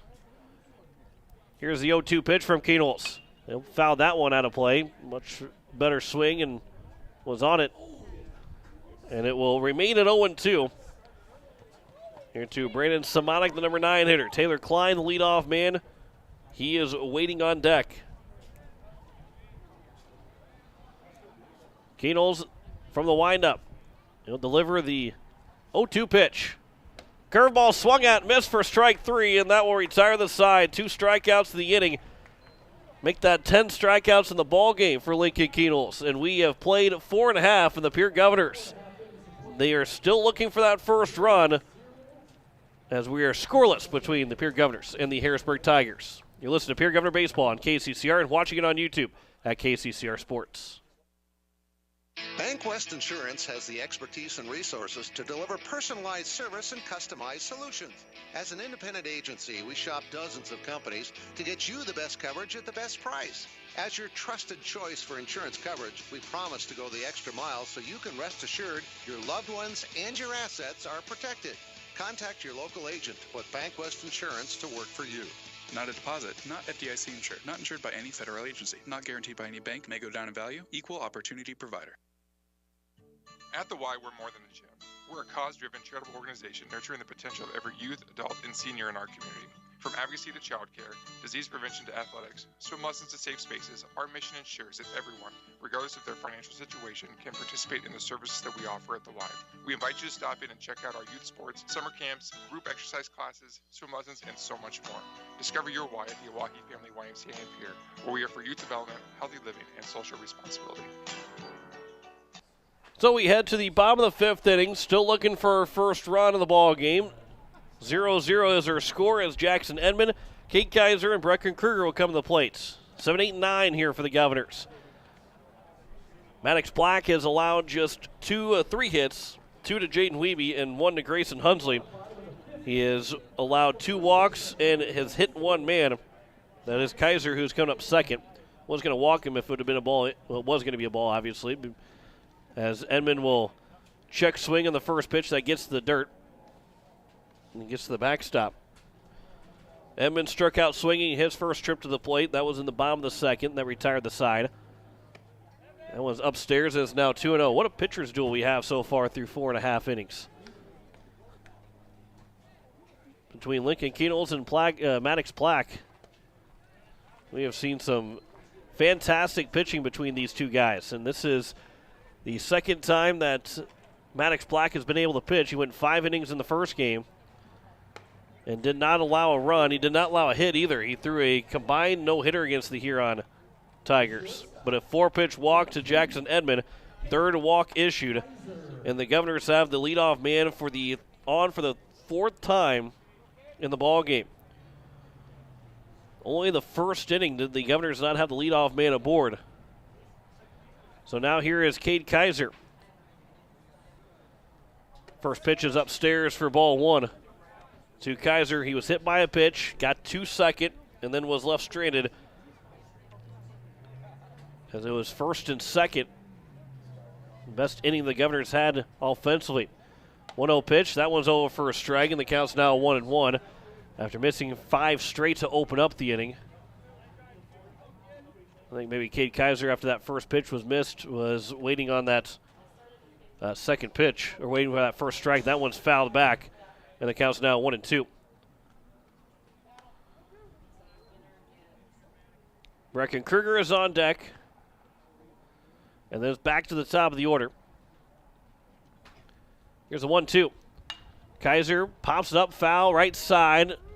Or is it going to go back fair? Coming into the right fielder, and Kogel to make the play in foul territory. And the leadoff, or there's now 1 down. Leadoff man remains at first base. And it brings up Brecken Kruger. Sacrifice bunt in his first trip to the plate.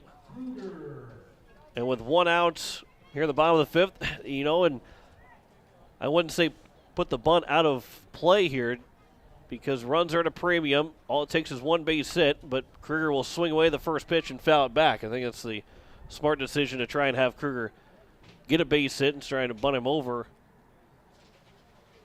and have 2 outs with a runner on second. Diving back in safely is Edmond on the pickoff attempt. Kruger batting .231 so far. He's got 1 double, 5 runs driven in. Here's the 0-1 to Kruger. That one's high and outside. The count is 1-1. Some action out in left field. The bullpen not throwing on the mound, just throwing on the outfield grass in foul territory. That one is off the handle, grounded over to Landon Badger at third base. Makes the play. Counts now 1-2. He was a decent center fielder for the Pierre Governors and for South Dakota State. Nothing too special about him. Here's the 1-2 pitch. That one is the other way, inside outside, but foul by Kruger. The count remains at 1-2. Well, Landon Badger, well, obviously he's got to be pretty good because he's going to the South Dakota Baseball Hall of Fame, High School Baseball Hall of Fame. So you're not just an average player or not just a decent player. Here's the 1-2 pitch. Kruger chases it upstairs. He swings and misses. 2 down now here in the bottom of the 5th, and it brings up the top of the order in George Stalley. Stalley's 0 for 2. Grounded out to the first baseman. Johnson struck out swinging. Here's the first pitch. Upstairs and a little bit outside, and it's 1-0. Governors play here tonight and have game 2 coming up after this one concludes, right around 25-30 minutes after this one concludes. And then tomorrow, a doubleheader against the Sturgis Scoopers. That one's fouled back, and it's now 1-1. And then a single game on Wednesday against Stevens at 6 o'clock. And then it is Friday and Saturday doubleheaders as well. So 9 games over a span of 5 days. Make that 6 days. That one comes inside the Stallion. Is now 2-1. So doubleheader today, Tuesday, Friday, Saturday. And a single game on Wednesday. Here's a 2-1 pitch. That one is upstairs. It is now 3-1. On deck is Lincoln Keenels, who has walked twice for the Governors. And a opportunity for potentially runners on first and second for Keenels. Here's the 3-1 pitch. That one will miss low. Stalley draws the walk. And it's now first and second. With 2 away, and Lincoln Keenels, the pitcher, has a chance to give the Governors their first lead, score the game's first run with a base hit. And with runners at first and second, Gary Nedved on deck, you kind of have to go after Keenels here. Here's the first pitch. It's outside for ball 1. Or maybe you don't. Maybe you force your luck with try your luck with the number 3 hitter, who is hitting over 500 on the season. Here's a 1-0 pitch. That one is popped foul, and that will get out of play. And the count's even at a ball and a strike.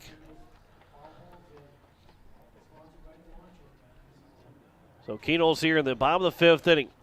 Opportunity to help himself out. To give the Governors the lead. Here's the 1-1 pitch. That one's outside, and it's now 2-1. It's a big game here for the Pierre Governors.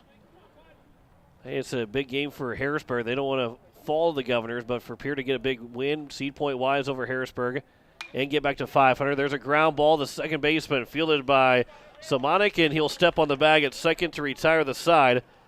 And so the Governors are without runs here in the 5th inning. No runs, no hits, no errors, 2 men left on base. We head to the top of the 6th. No score between the Pierre Governors and the Harrisburg Tigers. You're listening to Pierre Governor Baseball on KCCR and on YouTube at KCCR Sports. Building a home. It's the biggest investment most of us make in a lifetime. Not to mention it's a decision that, well, you pretty much live with day and night. The quality of the workmanship stares back at you like a reflection. It also affects the value of your investment. Choosing the right contractor is critical. Kruger Contracting is that contractor. Call 222-2523. Quality workmanship and materials completed on time. Kruger Contracting. In a word, quality. Call 222-2523. The count may change with every pitch, but what doesn't change is God's love for you. Come join us at Faith Lutheran Church to hear about the God who blesses us with athletic skill, meaningful relationships, and the peace and comfort that comes from his Son Jesus. You can worship on Wednesday evenings at 7 p.m. or on Sunday mornings at 8:30 or 11 a.m. Faith Lutheran Church is up the hill at 714 North Grand and happy to support our athletes, their families, and our community. It is the top of the 6th inning. Top of the order for the Harrisburg Tigers. Taylor Klein will lead things off as he waits on the first pitch, and it misses for ball 1. And Taylor Klein 0 for 1 so far. A walk, and he struck out swinging. 1-0 pitch. That one is right down the middle. It's now 1-1. It is Klein, Bashi, and then Long. 1, 2, and 3 in the order.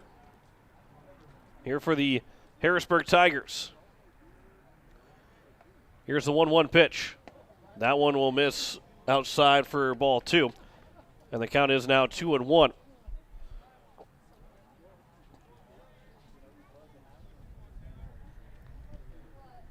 Here's the 2-1 from Keenels to Klein.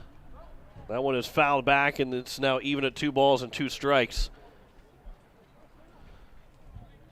3 men left on base so far for Harrisburg. 5 now left on base for the Governors through 5 innings. It is 0-0-0 for Harrisburg. It's 0-3-0 for the Governors.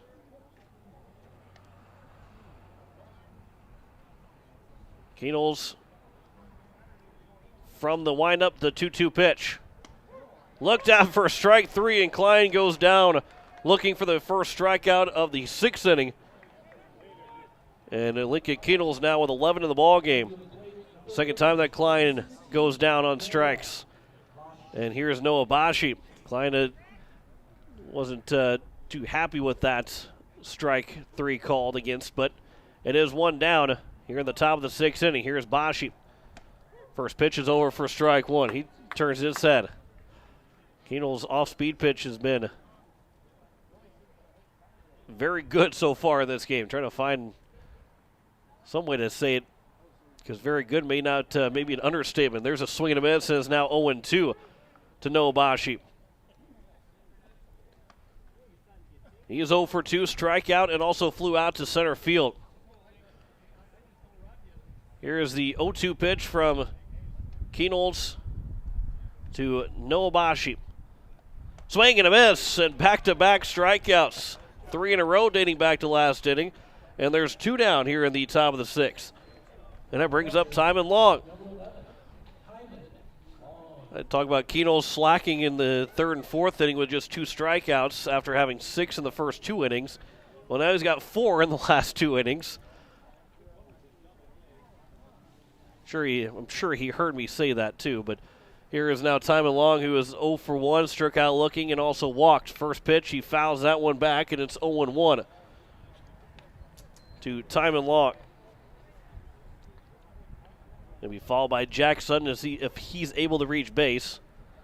And again, had some action out in the left field bullpen. Again, more guys playing catch, not on the mound out there. Here's the 0-1 curveball that just misses outside, and it's now 1-1. No activity in the right field bullpen.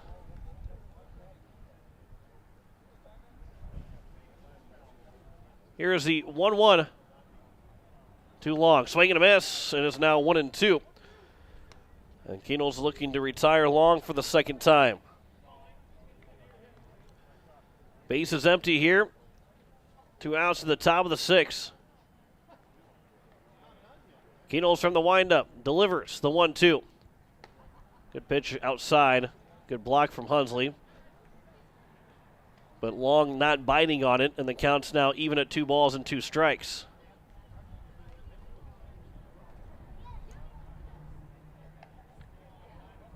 Looking for strikeout number 13. Here's the 1-2 pitch. There is strikeout number 13. Hunsley dropped it, tagged out Long to retire the side. Strike him out in order for Lincoln Kienels. We head to the bottom of the 6th. Governors, they're looking for a run here. You're listening to KCCR Pierre Riverfront Broadcasting Station. 0-0. Bottom of the 6th inning. Pierre Governors coming to the plate. You're listening to Pierre Governor Baseball on KCCR and on YouTube at KCCR Sports. Looking for your next new or used car, truck, or SUV? Then go no further than the comfort of your own home. Shop online at lambmotor.com. On lambmotor.com, you'll find the vehicles Lambs has in stock. You can schedule a test drive or your vehicle's next tune-up, all online. New or used, shop for it all online, anywhere you are. Lamb Motor has the right vehicle for you. Lamb Motor in Oneida and online, lambmotor.com. No one likes to have electrical problems, but when they happen, call Todd's Electric at 223-2518. With over 28 years of experience, Todd's Electric can handle any type of electrical problem, whether it's residential, commercial, or agricultural. Their knowledgeable staff knows and understands the importance of your home, business, or ag facility and are prepared to help. Call Todd's Electric at 223-2518. That's 223-2518. Todd's Electric, serving the Pierre and Fort Pierre areas. The line to power. Bottom of the 6th inning. No score between the Pierre Governors and the Harrisburg Tigers. John Winkler here on this Monday evening. And we have a new man on the mound for the Harrisburg Tigers, I believe. That is Brandon Simonic that will be on the mound. So we'll have to see now where everybody went to. But Simonic will take over for Maddox Plack, who threw 5 shutout innings. And so Maddox Plack with those 5 innings, allowing just 3 hits. He did not allow a run. Looks like Jack Sutton has entered the game to second base. So the DH just goes away. Obviously, was going to when Simonic went to the mound, but Jack Sutton went out to second, and that is the only defensive change that they have. But for Plack, he went 5 innings, 3 hits, no earned runs, 4 walks, and 3 strikeouts. He did hit 1 man, but a solid outing again. That's now 10 innings of shutout baseball for Maddox Plack in his 2 appearances, allowing just 3 hits in those 10 innings as well. That's a pretty good mark. But in the bottom of the 6th, no score. Here's Gary Nedved to lead things off. First pitch misses just low for ball 1. Trying to frame it was Timon Long, but it went to the bottom, just below the zone. So Nedved, he is 0 for 2 so far. 1-0 pitch, swings and grounds that one over to Sutton. They'll find you once you get in the ball game. Throw to first is in time. The leadoff man retired. Here to open up the bottom of the 6th inning. And it'll bring up Jaden Wiebe, who's looking to go 3 for 3 in the ball game. He's got 2 of the 3 hits. Wiebe was caught stealing in the 2nd and then was part of the double play on the 4-6-3 double play that Jet Zabel hit into. So both times he's reached base, but then was retired before he got to 2nd. First pitch misses for ball 1 to Jaden Wiebe. So Wiebe's got the 2 hits. Grayson Hunsley's got the other one so far for the Pierre Governors. Here's the 1-0 pitch. Wiebe will foul that one back. And the count is even at a ball and a strike. In the top of the 7th for Harrisburg, they have 4, 5, and 6. Sutton, Johnson, and Carlson.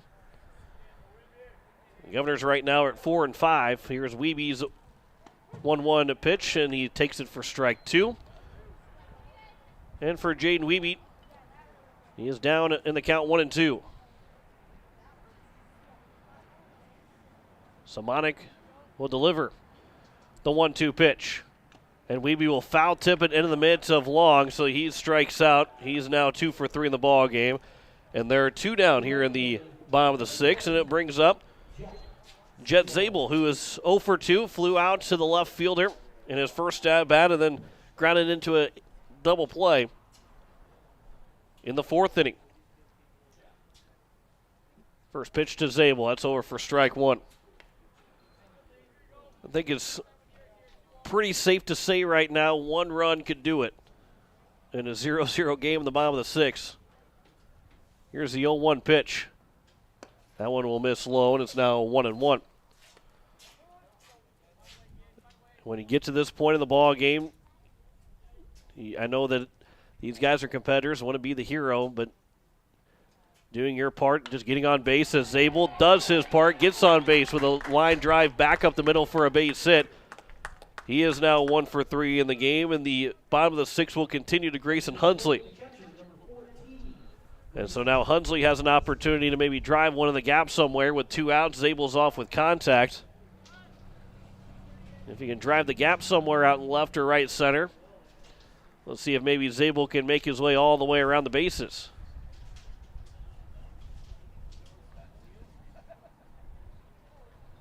Zabel will lead away from first. 4th hit of the ball game for the Governors. First pitch to Grayson Hunsley. He'll chop it. It was a fair ball. Hunsley, I don't know if he thought maybe he got hit by the foul ball, but he is thrown out at first, and that will retire the side here in the bottom of the 6th inning. So no runs, 1 hit, no errors, and 1 man left on base. 6 completes, and we head to the 7th. Well, now before we get to that point, we're going to have the umpires talk before we take the commercial break, and we'll see if maybe they call it a foul ball. I don't know if anybody will lose their cool if it's either called a foul ball or not. I think there's more of a possibility of someone losing their cool if they call it a foul ball. And I do not believe they're going to change the call, and they will not. So we have played 6 completes, no score between the Pierre Governors and the Harrisburg Tigers. You're listening to Pierre Governor Baseball on KCCR and watching it on YouTube at KCCR Sports. It takes hard work to reach goals. It's a truth that applies to more than just sports. It also goes for your financial goals. You work hard for your money. You deserve an investment strategy that lines up with your game plan. Your local Edward Jones financial advisor can help. If your investments aren't getting you closer to the win, visit edwardjones.com or stop by your local Pierre area Edward Jones office for a financial review. Edward Jones, making sense of investing. Member SIPC. When you're in the need for high-quality replacement auto parts, look no further than Zander Auto Parts and Machine Shop in Pierre. Zander's has been servicing the Pierre area for over 40 years. Their professional parts techs can get you the parts you need and get you back on the road. Stop by Zander Auto Parts and Machine Shop at 500 West Sioux in Pierre or call 224-9221. Zander's, your source for domestic and foreign auto parts and accessories. So Lincoln Keenels has 17 pitches to work with here in the top of the 7th inning. And, of course, you can finish the at-bat if you get to that. If you get to 105, you can finish the at-bat. So if he has 104 and the guy comes up to the plate, well, he can start that at-bat with pitch 105, and he can go to the finish the at-bat. But he's got 4, 5, and 6 to deal with here. Jack Sutton, Mason Johnson, and Max Carlson. The Governors will have a shot in the bottom of the 7th regardless of the score with 7, 8, and 9, Edmund, Kaiser, and Kruger. Here's the first pitch to Sutton. He swings and foul tips in the mitt of Hunsley. As Sutton took the high step of the high pickup of the foot. And he swings and misses at the 0-1 pitch. Is now 0-2. But he got that step and he stayed back on the ball. He got a piece of it. Obviously, he did not put the ball in play, but a lot of time you see guys pick up that front foot and that leg kick turns into a lunge. Here's the 0-2 pitch. He nearly lunged for it, but he was able to hold back in time, and it's now 1-2. Those good hitters get that leg kick, bring it back down, keep their body square up, and if they get fooled on a pitch, they're able to keep their hands back to try and get a base hit. 1-2 pitch. He fouls that one back, and the count remains at 1-2. Sutton is 0 for 2. Struck out swinging and also grounded out to Nedved. That was at the time where Long walked and then the courtesy runner stole second base and Will Simmons. And that was a ground ball that on the right side of the field, Simmons over at third base. But Nedved did a good job of holding over Simmons at second to throw across the diamond. Here's a 1-2 pitch. Upstairs, Sutton does not chase it, and the count is now 2-2. It'll be interesting to see where the Governors go after Lincoln Keenels. He's got 17 pitches to work with. This is pitch number 5 of the at-bat. And that one will miss. Excuse me, that was pitch number 6 of the at-bat. Now the count's 3-2. Here to Jack Sutton. And so with pitch number 7, he coming up, he will now drop to just 10 pitches remaining. Here's the 3-2. And Sutton will sky it. Out of play on the right side. That one nearly had home run distance, but ends up going foul. So we'll do it again here with a full count. And with no action out in the bullpen right now for the Governors, that leads you to believe that Pierre will use someone out in the field. Whether it's Jaden Wiebe. That would be my guess, Jaden Wiebe right now. Maybe Jet Zabel. There's a swing and a miss by Sutton. There's another strikeout. 14th strikeout of the ball game for Lincoln Keenels. And the leadoff man's retired here in the top of the 4th. Or excuse me, top of the 4th, top of the 7th. And now here is going to be Mason Johnson, the first baseman. That was pitch number 95 for Lincoln Keenels. So he's got 10 pitches left to work with. There's a swing and a miss by Johnson, and it's 0-1.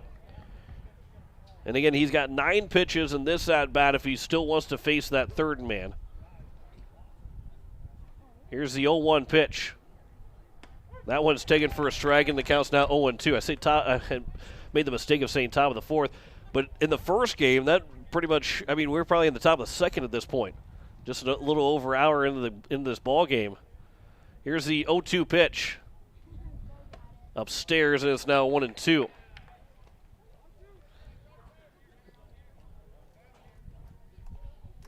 So this will be pitch number 99 for Lincoln Keenels.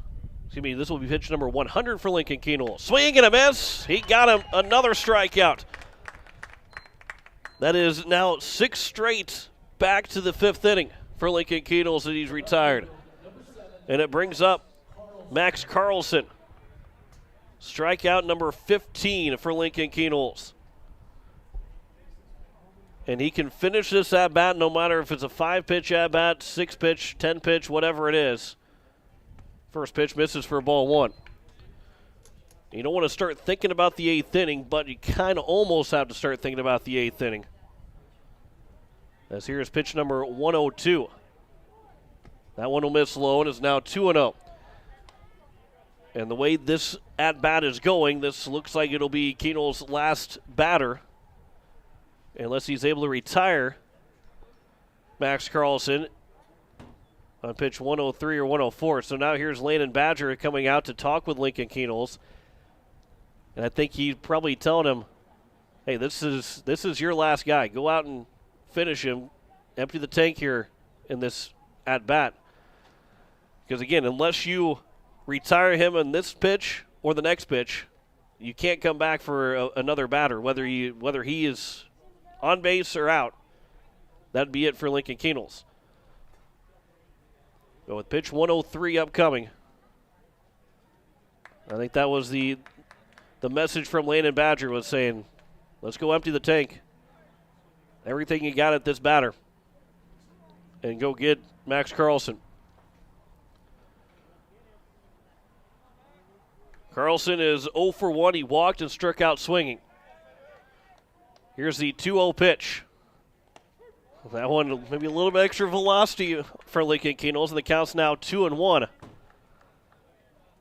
to Carlson. Here's the 2-1 pitch. Swinging a foul back, and it's now 2-2, and this does become Lincoln Keenel's last hitter. This will be pitch number 105. He can finish the at-bat, but this will be it. He's trying to go 7 shutout innings for the Pierre Governors. A 2-2 count to Max Carlson. Can he end the day with 7 straight strikeouts? The 2-2 pitch. Right down the middle for strike 3. 7 no-hit innings for Lincoln Keenels. And the Governors now can go finish it out in the bottom of the 7th. No-hitter for Lincoln Keenels through those 7 innings, but that doesn't mean it's a no-hitter quite yet. The Governors have to go out and finish it here in the bottom of the 7th. No score between the Pierre Governors and the Harrisburg Tigers. You're listening to Pierre Governor Baseball on KCCR and on YouTube at KCCR Sports. Innovation.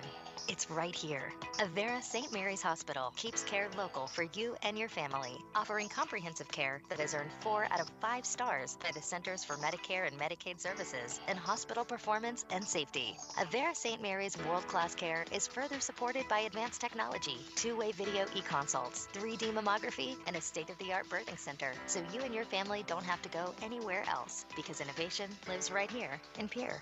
Learn more at avera.org/news. At Shane's Pharmacy, your healthcare is important, and Shane wants to be the pharmacist to take care of you. Shane's Pharmacy will make sure your prescriptions are filled in a timely manner, they will answer your questions, and they will even deliver to your home or office. Call 223-9200. Shane's Pharmacy, the pharmacy you know and trust. The number again is 223-9200.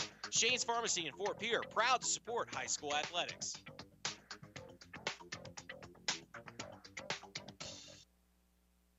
So as we welcome you back here, bottom of the 7th inning, the Governors need to go out and win because they are sitting here with a 0 on the scoreboard.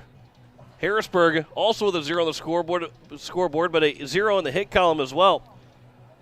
Johnny Lyons will lead things off. He'll be followed by Cade Kaiser and then Brecken Kruger. 7, 8, and 9 the order. Lyons a .333 batting average coming in, 1 hit on 3 attempts.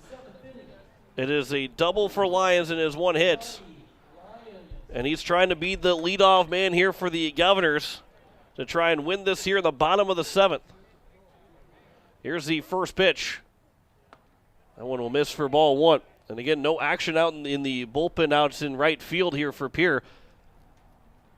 Again, my best guess, they're going to go with the guy that was on the field. That one's on the inside edge to Lions, and the count's now 1-1. Maybe it's Cade Kaiser that they go to because, Wiebe is the number 4 hitter. He's long from being due up. That one just misses, and the count's now 2-1. That might have been a gift to Johnny Lyons.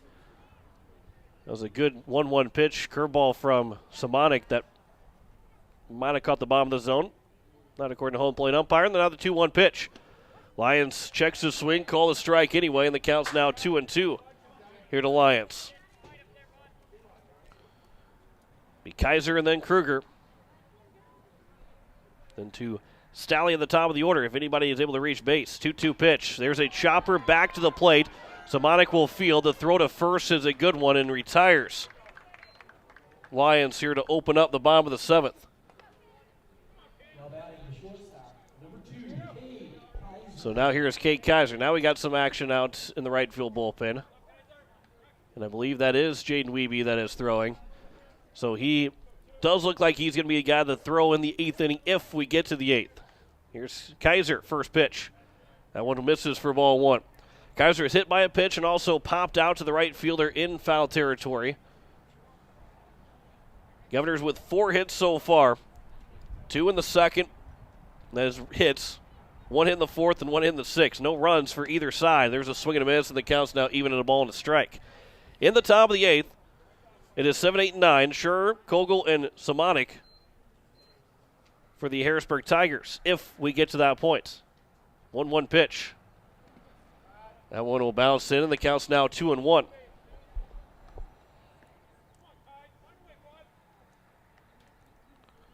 So Kaiser looking for it to be the winning run, batting .227 coming into the season.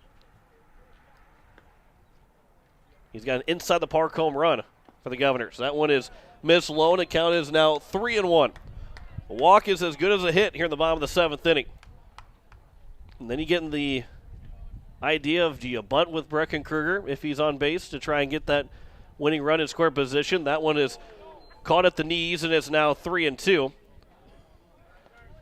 And this is big full count pitch for both teams. Simonik to Kaiser, 3-2 pitch. Fouls back to the netting. We'll do it again here at 3-2.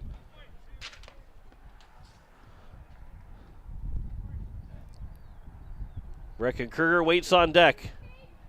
George Stalley says, give me an opportunity here. Somebody of the 2 at least has to get on base. 3-2 pitch. That is up high, ball 4, and there's the winning run that is on base now for the Governors. And now with 1 out in the bottom of the 7th, do you try and get Brecken Kruger to bunt the ball, get Kaiser over to second? You sacrifice, there be 2 outs. Maybe there's a bad throw. Maybe Kruger's still on base.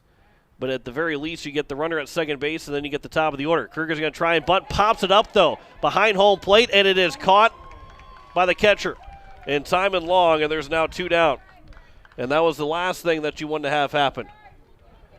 So now with 2 outs, it is George Stalley. And the freshman, again, doesn't have to be the hero, just has to find a way to get on base to move it over to Lincoln Kienholz. Doesn't have to shoot the gap. He can find just a base hit, draw a walk, any way to get on base to extend the ball game.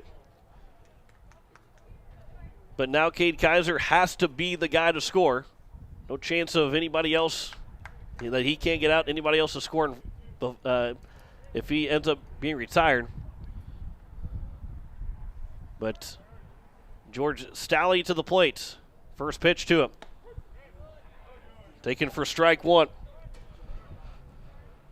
Stalley is 0 for 2. Drew a walk back in the 5th inning. Grounded out to the first baseman and also struck out swinging. Here's the 0-1 pitch.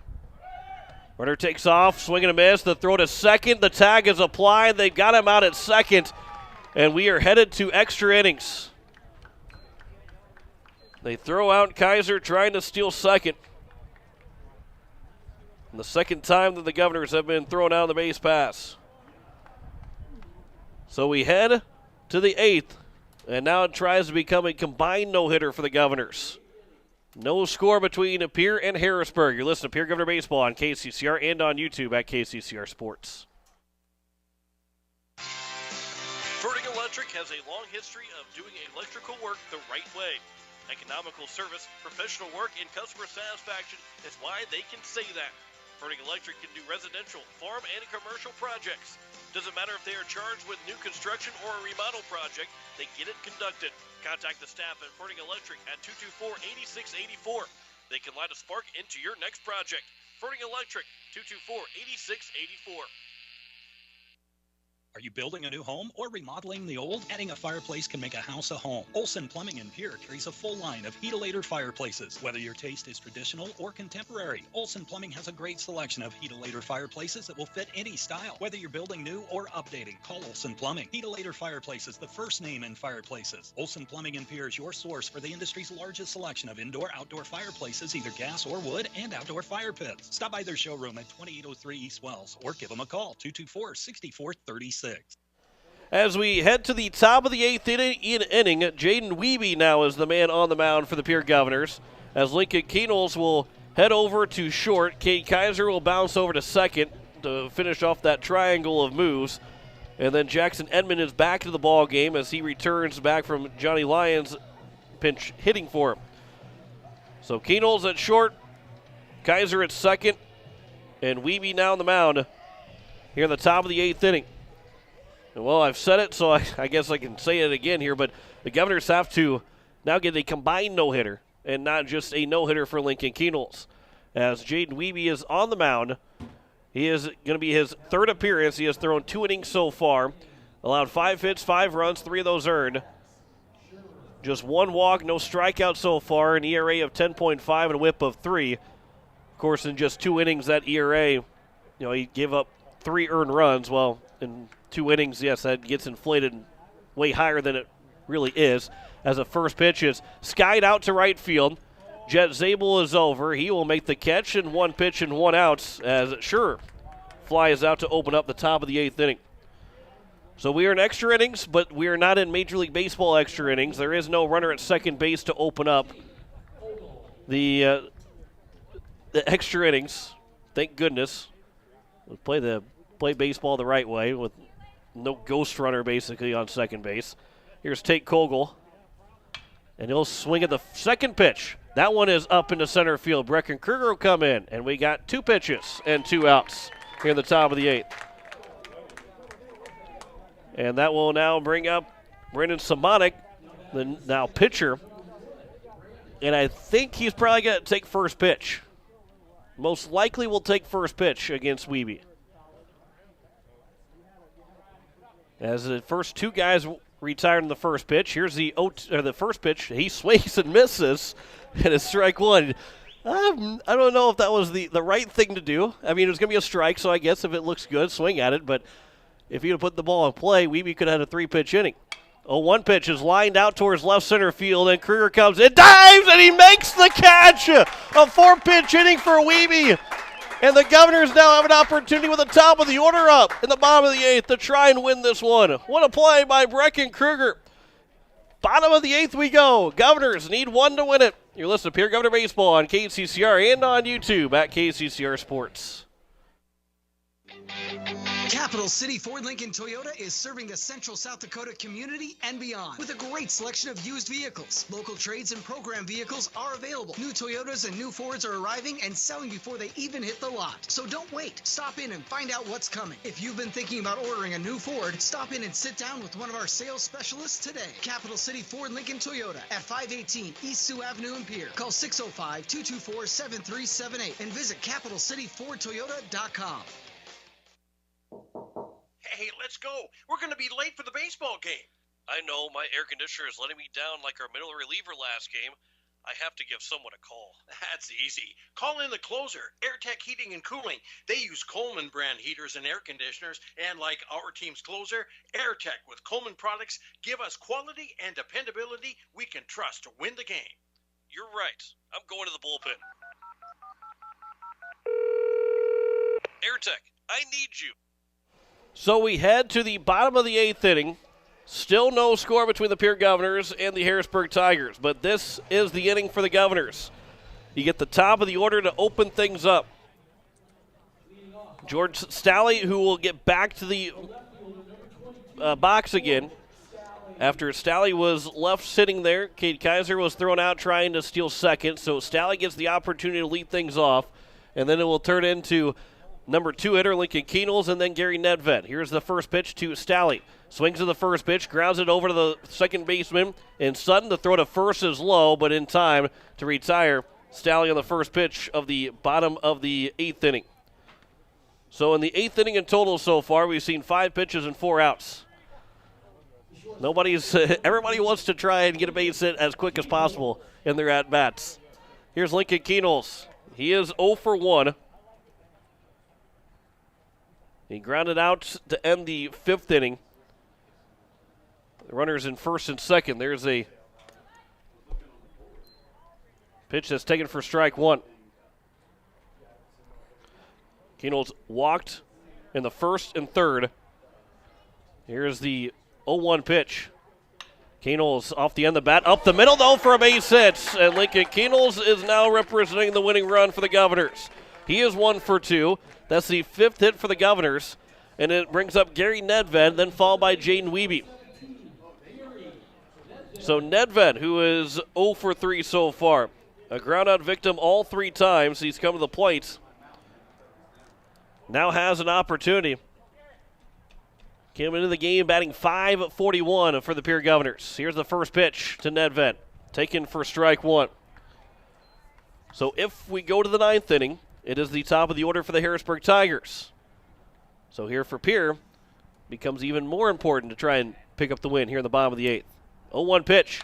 Nedved, line shot, but it goes off of Keenels, so he's out. Nedved is over at first base. The ball's dead. Keenels is hit by the batted ball by Nedved. He couldn't jump over it, so he is out at first base. Nedved reaches, and so now there's 2 away. And not sure if that goes down as a base hit for Nedved or not. But here's Jaden Wiebe. And Wiebe now with Nedved at first base. Takes ball 1 up high. Wiebe is 2 for 3 so far.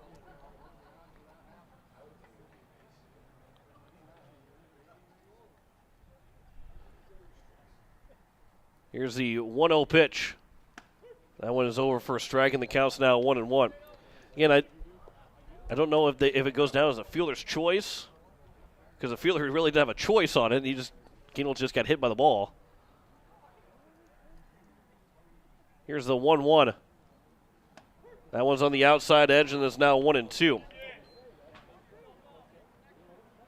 So it does count as a fielder's choice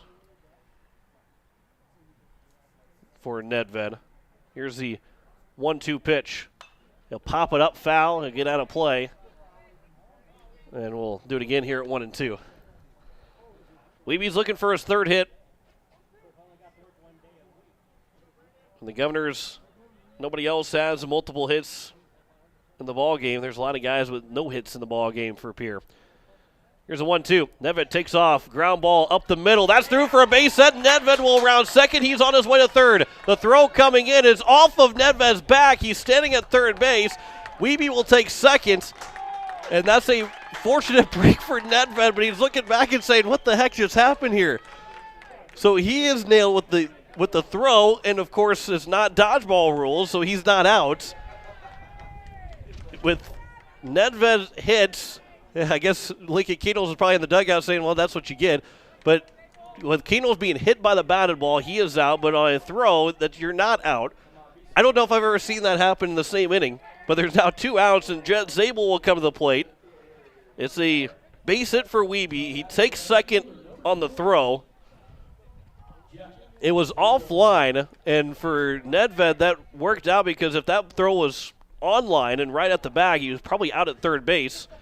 But because it hit him square in the back, and now we got time called, and they're going to intentionally walk Zabel to get to Grayson Hunsley. So the bases are now loaded, and Hunsley obviously going up there looking for a base hit, but he doesn't have to put the ball in play for the Governors to win. The bases are loaded. This is our last batter of the bottom of the 8th inning. Either the Governors win this one here in the 8th, or we go to the top of the 9th. Hunsley does have a base hit. He is 1 for 3 so far. Here's the first pitch from Simonik to Hunsley. That one misses low for ball 1. A good take there from Hunsley. Simonik did not get the call. Bases loaded. 2 outs here in the bottom of the 8th inning. Here's the 1-0 pitch to Hunsley. He'll pop that one foul and out of play. And the count is 1-1. Zabel and Wiebe don't matter at second and first. Nedved's the only one that matters, so both those guys don't want to do anything dumb to get themselves out. There's a swing and a miss by Hunsley, and the count's now 1-2. And they intentionally walk Zabel to get the force out in any base. So here is Hunsley with a 1-2 count. There is nobody that can hit after Hunsley. Here's the 1-2 pitch. Hunsley fouls it back, and he stays alive, and it's 1-2. Still here for Grayson Hunsley.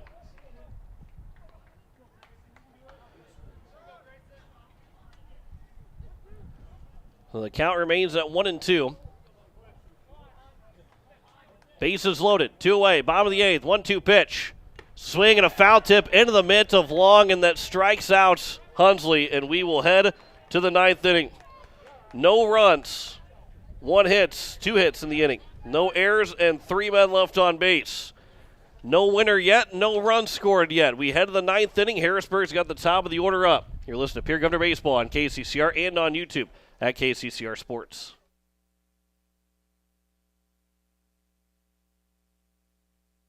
Most of us already know that Gales Gas of Pierre is the place to call for propane. They offer an automatic fill plan so you never have to worry about running out of propane. They accept debit and credit payments or a budget payment plan to spread out the cost throughout the year so you never have surprises when you get your bill. For delivery, convenience, and great customer service, call Gales Gas at 224-5518. That's Gales Gas at 224-5518. People helping people.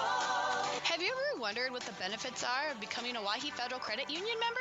At Owyhee Federal Credit Union, we reinvest profits in you. We do this in the form of lower interest rates, higher dividends, and low to no fees. So come check us out or come in at 221 East Pleasant Drive in Pierre, because at Owyhee Federal Credit Union, we treat our members like they own the place because, well, they do.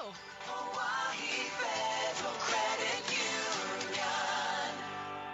As we head to the top of the 9th inning, there is no score between the Pierre Governors and the Harrisburg Tigers. Top of the order is up for Harrisburg as they're looking for 1 run to take the lead. They're also looking for their first base hit of the ball game. 8 innings with only 3 walks allowed by Keatles through 7 innings. No hits, 3 walks, 16 strikeouts for Lincoln Keatles. Jade Wiebe threw 4 pitches, got 3 flyouts, the third out by a great diving catch by Brecken Kruger.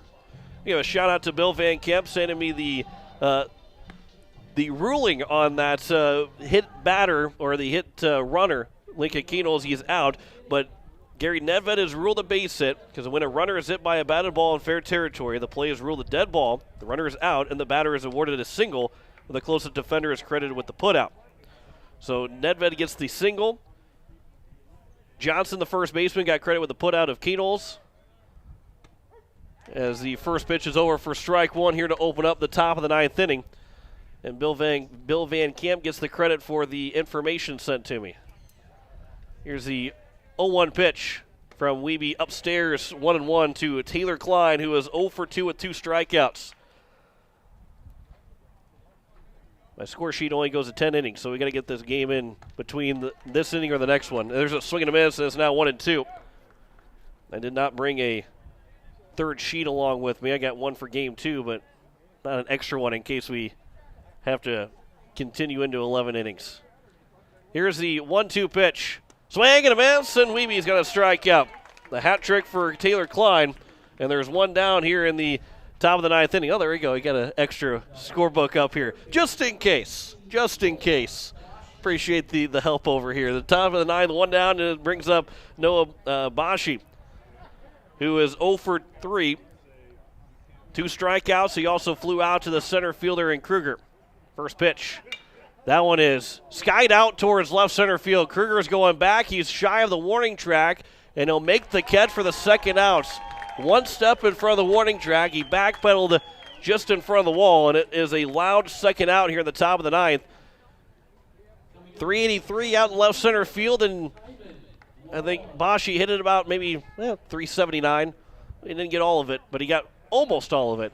And it's just a loud second out. And now here's Timon Long, who's 0 for 2, 2 strikeouts, and a walk. And this is the guy that's got 4 bombs so far in the season for the Harrisburg Tigers. The number 3 hitter in the order. Here's the first pitch from Wiebe to Long. He swings and skies this one out to center field. Kruger is going back. Long thinks he's got it. He does have a home run.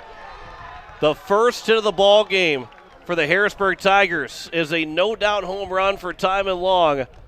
And Harrisburg has taken the lead here in the top of the 9th inning on their first hit of the ball game.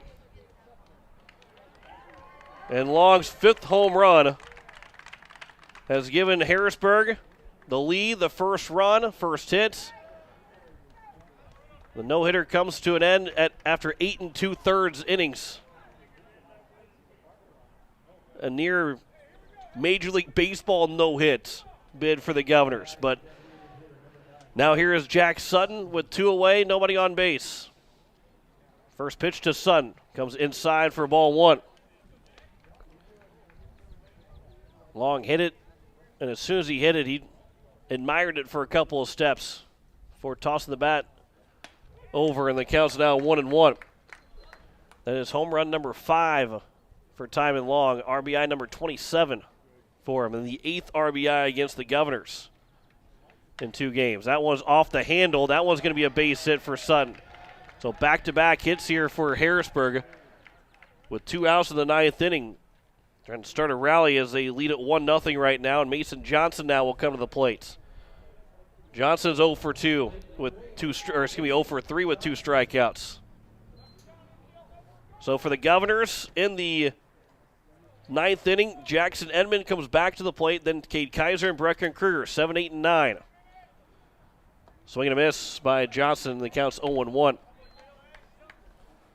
So for Pierre, right now as it stands, and Wiebe's trying to shut the door here in the top of the 9th inning, you just need 1 to tie to send it at least to the 10th inning. Here's the 0-1 pitch. And that one is popped up high out towards right field. Zabel comes in on it. He will stop. He'll make the catch, and that retires this side. So the first 2 hits of the ball game come from the Harrisburg Tigers. A home run from Timon Long makes it a 1-0 game. 1 run, 1 hit. This is going to be 1 run, 2 hits, no errors, and 1 man left on base. We head to the bottom of the 9th, and the Pierre Governors need at least 1 to keep this ball game moving. Listen to Pierre Governor Baseball on KCCR and on YouTube at KCCR Sports.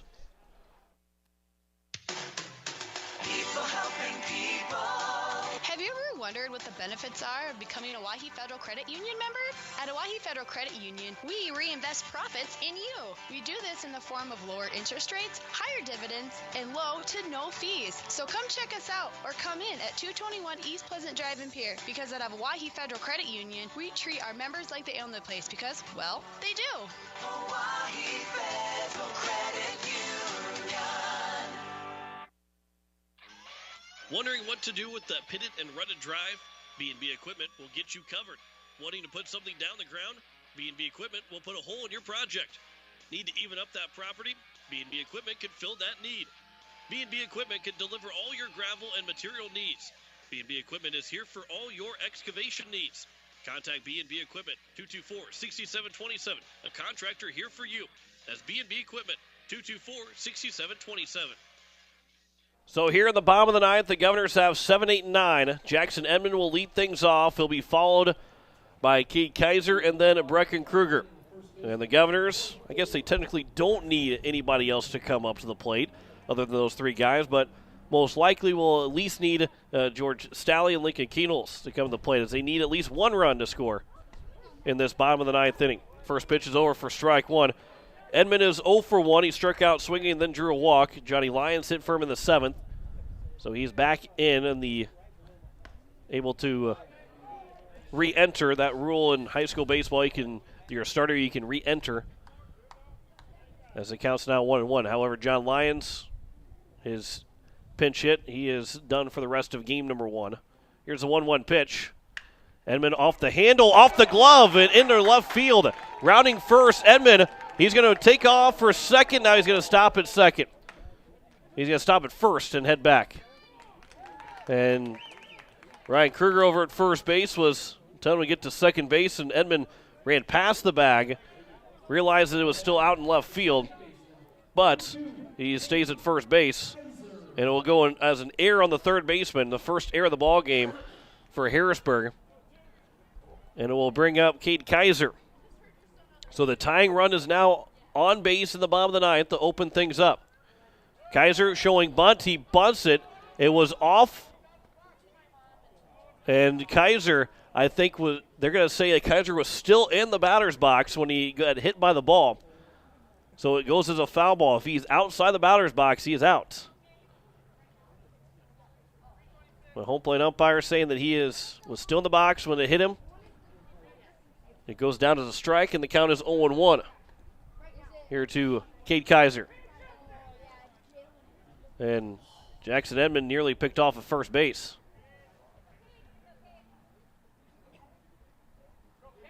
So Edmond leads away from first base. Kaiser will bunt the ball. Good bunt over to the first base side. The only play is to first base. Retired on 1-3 on the sacrifice. And there's now one down. Edmond is in scoring position. And it will bring up Brecken Kruger. Kruger is 0 for 2. Sacrifice bunt back in the third. Struck out swinging in the fifth. And then tried to sacrifice bunt in the bottom of the seventh, but ended up bunting it foul. And they're going to have Spencer Lettler come in and run for Jackson Edmond. I don't know if everything seems to be okay for Edmond. He's looking down at first, but now Spencer Lettler comes into the game. He will run, and that will also end the day for Jackson Edmond. Because Spencer Lettler is now representing the tying run, but also the second time that Edmond has been removed from the game. So here is Brecken Kruger. First pitch swinging, he fouls it back for strike one. Base hit with the speed of Lettler. Could tie the ball game. But with one out in the inning, going to make sure that you can score on it, especially with the top of the order up next.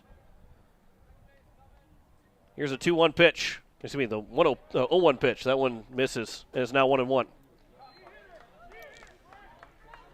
Kruger, again, 0 for 2 so far. Sacrifice bunt. Struck out swinging and bunted it foul and caught by the catcher. Here's a 1-1 pitch. Kruger takes strike two on the outside edge, and the count is now 1-2. Looking for his 7th hit of the season is Brecken Kruger. Here is the 1-2 pitch from Simonik to Kruger. Swings and misses, and he strikes out. And now the Governors are down to their final out here in the for game one of this doubleheader. And it's back to the top of the order. And George Staley, who is 0 for 3 right now, grounded out twice, struck out in the third. He also drew a walk in the fifth. Lincoln Keenels is on deck. Staley represents the winning run, but it doesn't matter if Spencer Lettler, the tying run, doesn't come in to score. First pitch, swings and fouls it back, and it's 0-1. Simonik has done a good job in relief. This is his 4th inning of relief. Pitched the 6th, 7th, and 8th. Keeping the bases loaded in the bottom of the 8th inning, straining the bases loaded in the bottom of the 8th inning. Lettler leads away from second. He should score on a base hit. 0-1 pitch is outside, and the count is even at a ball and a strike.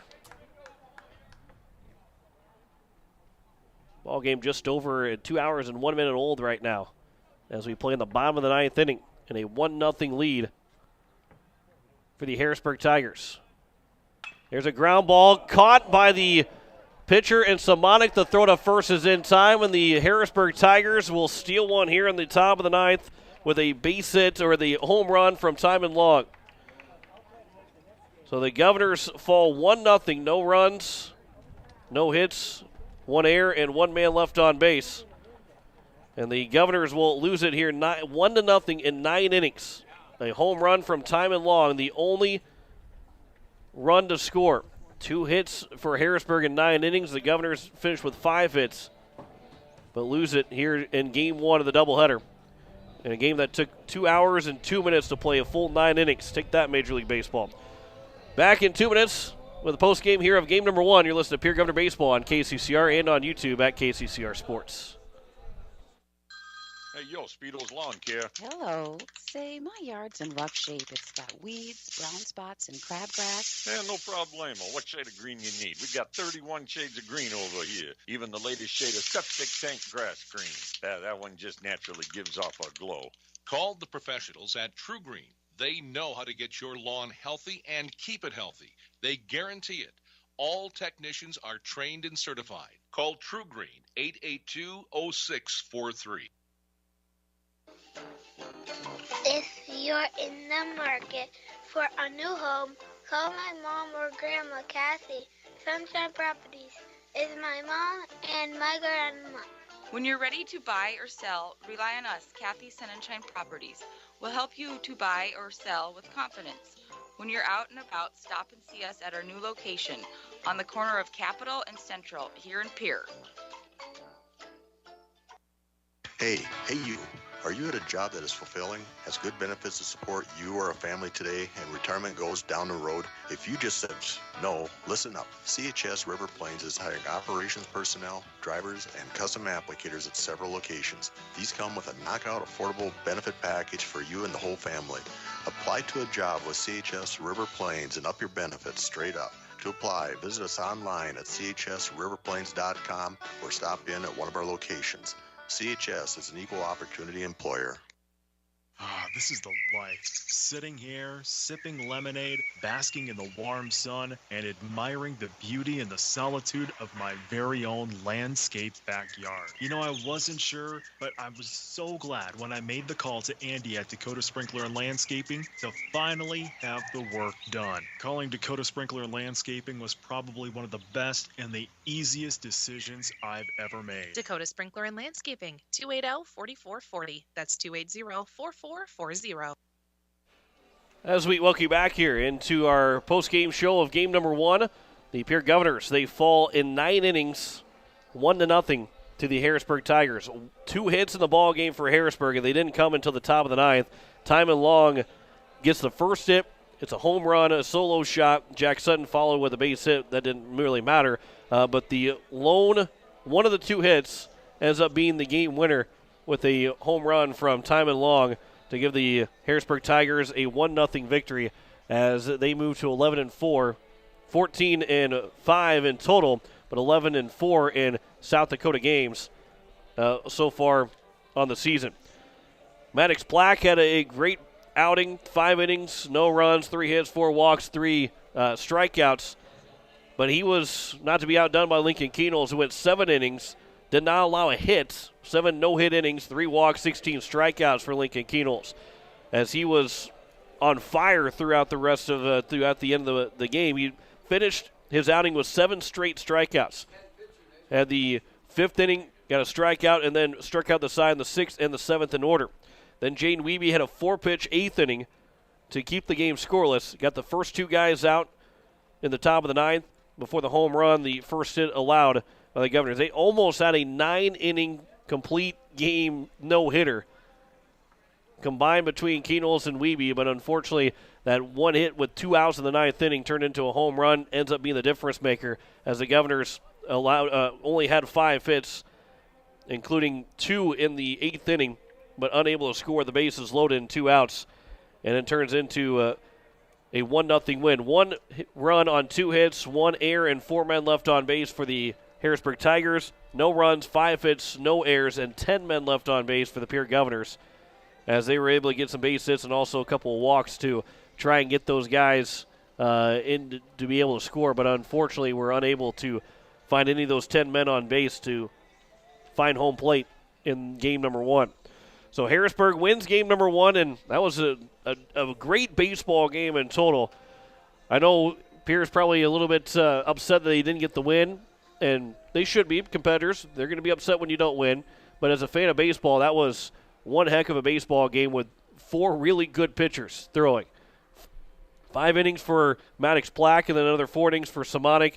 Keno's with those 7 innings. Jaden Wiebe with those 2 innings. And when you go 2 innings, you allow 2 hits and 1 run. That's a very good outing. It's just unfortunate that that's the only guy that allowed to run the ball game. But Jaden Wiebe has nothing to hang his head about, and neither did the Pierre Governors in that game.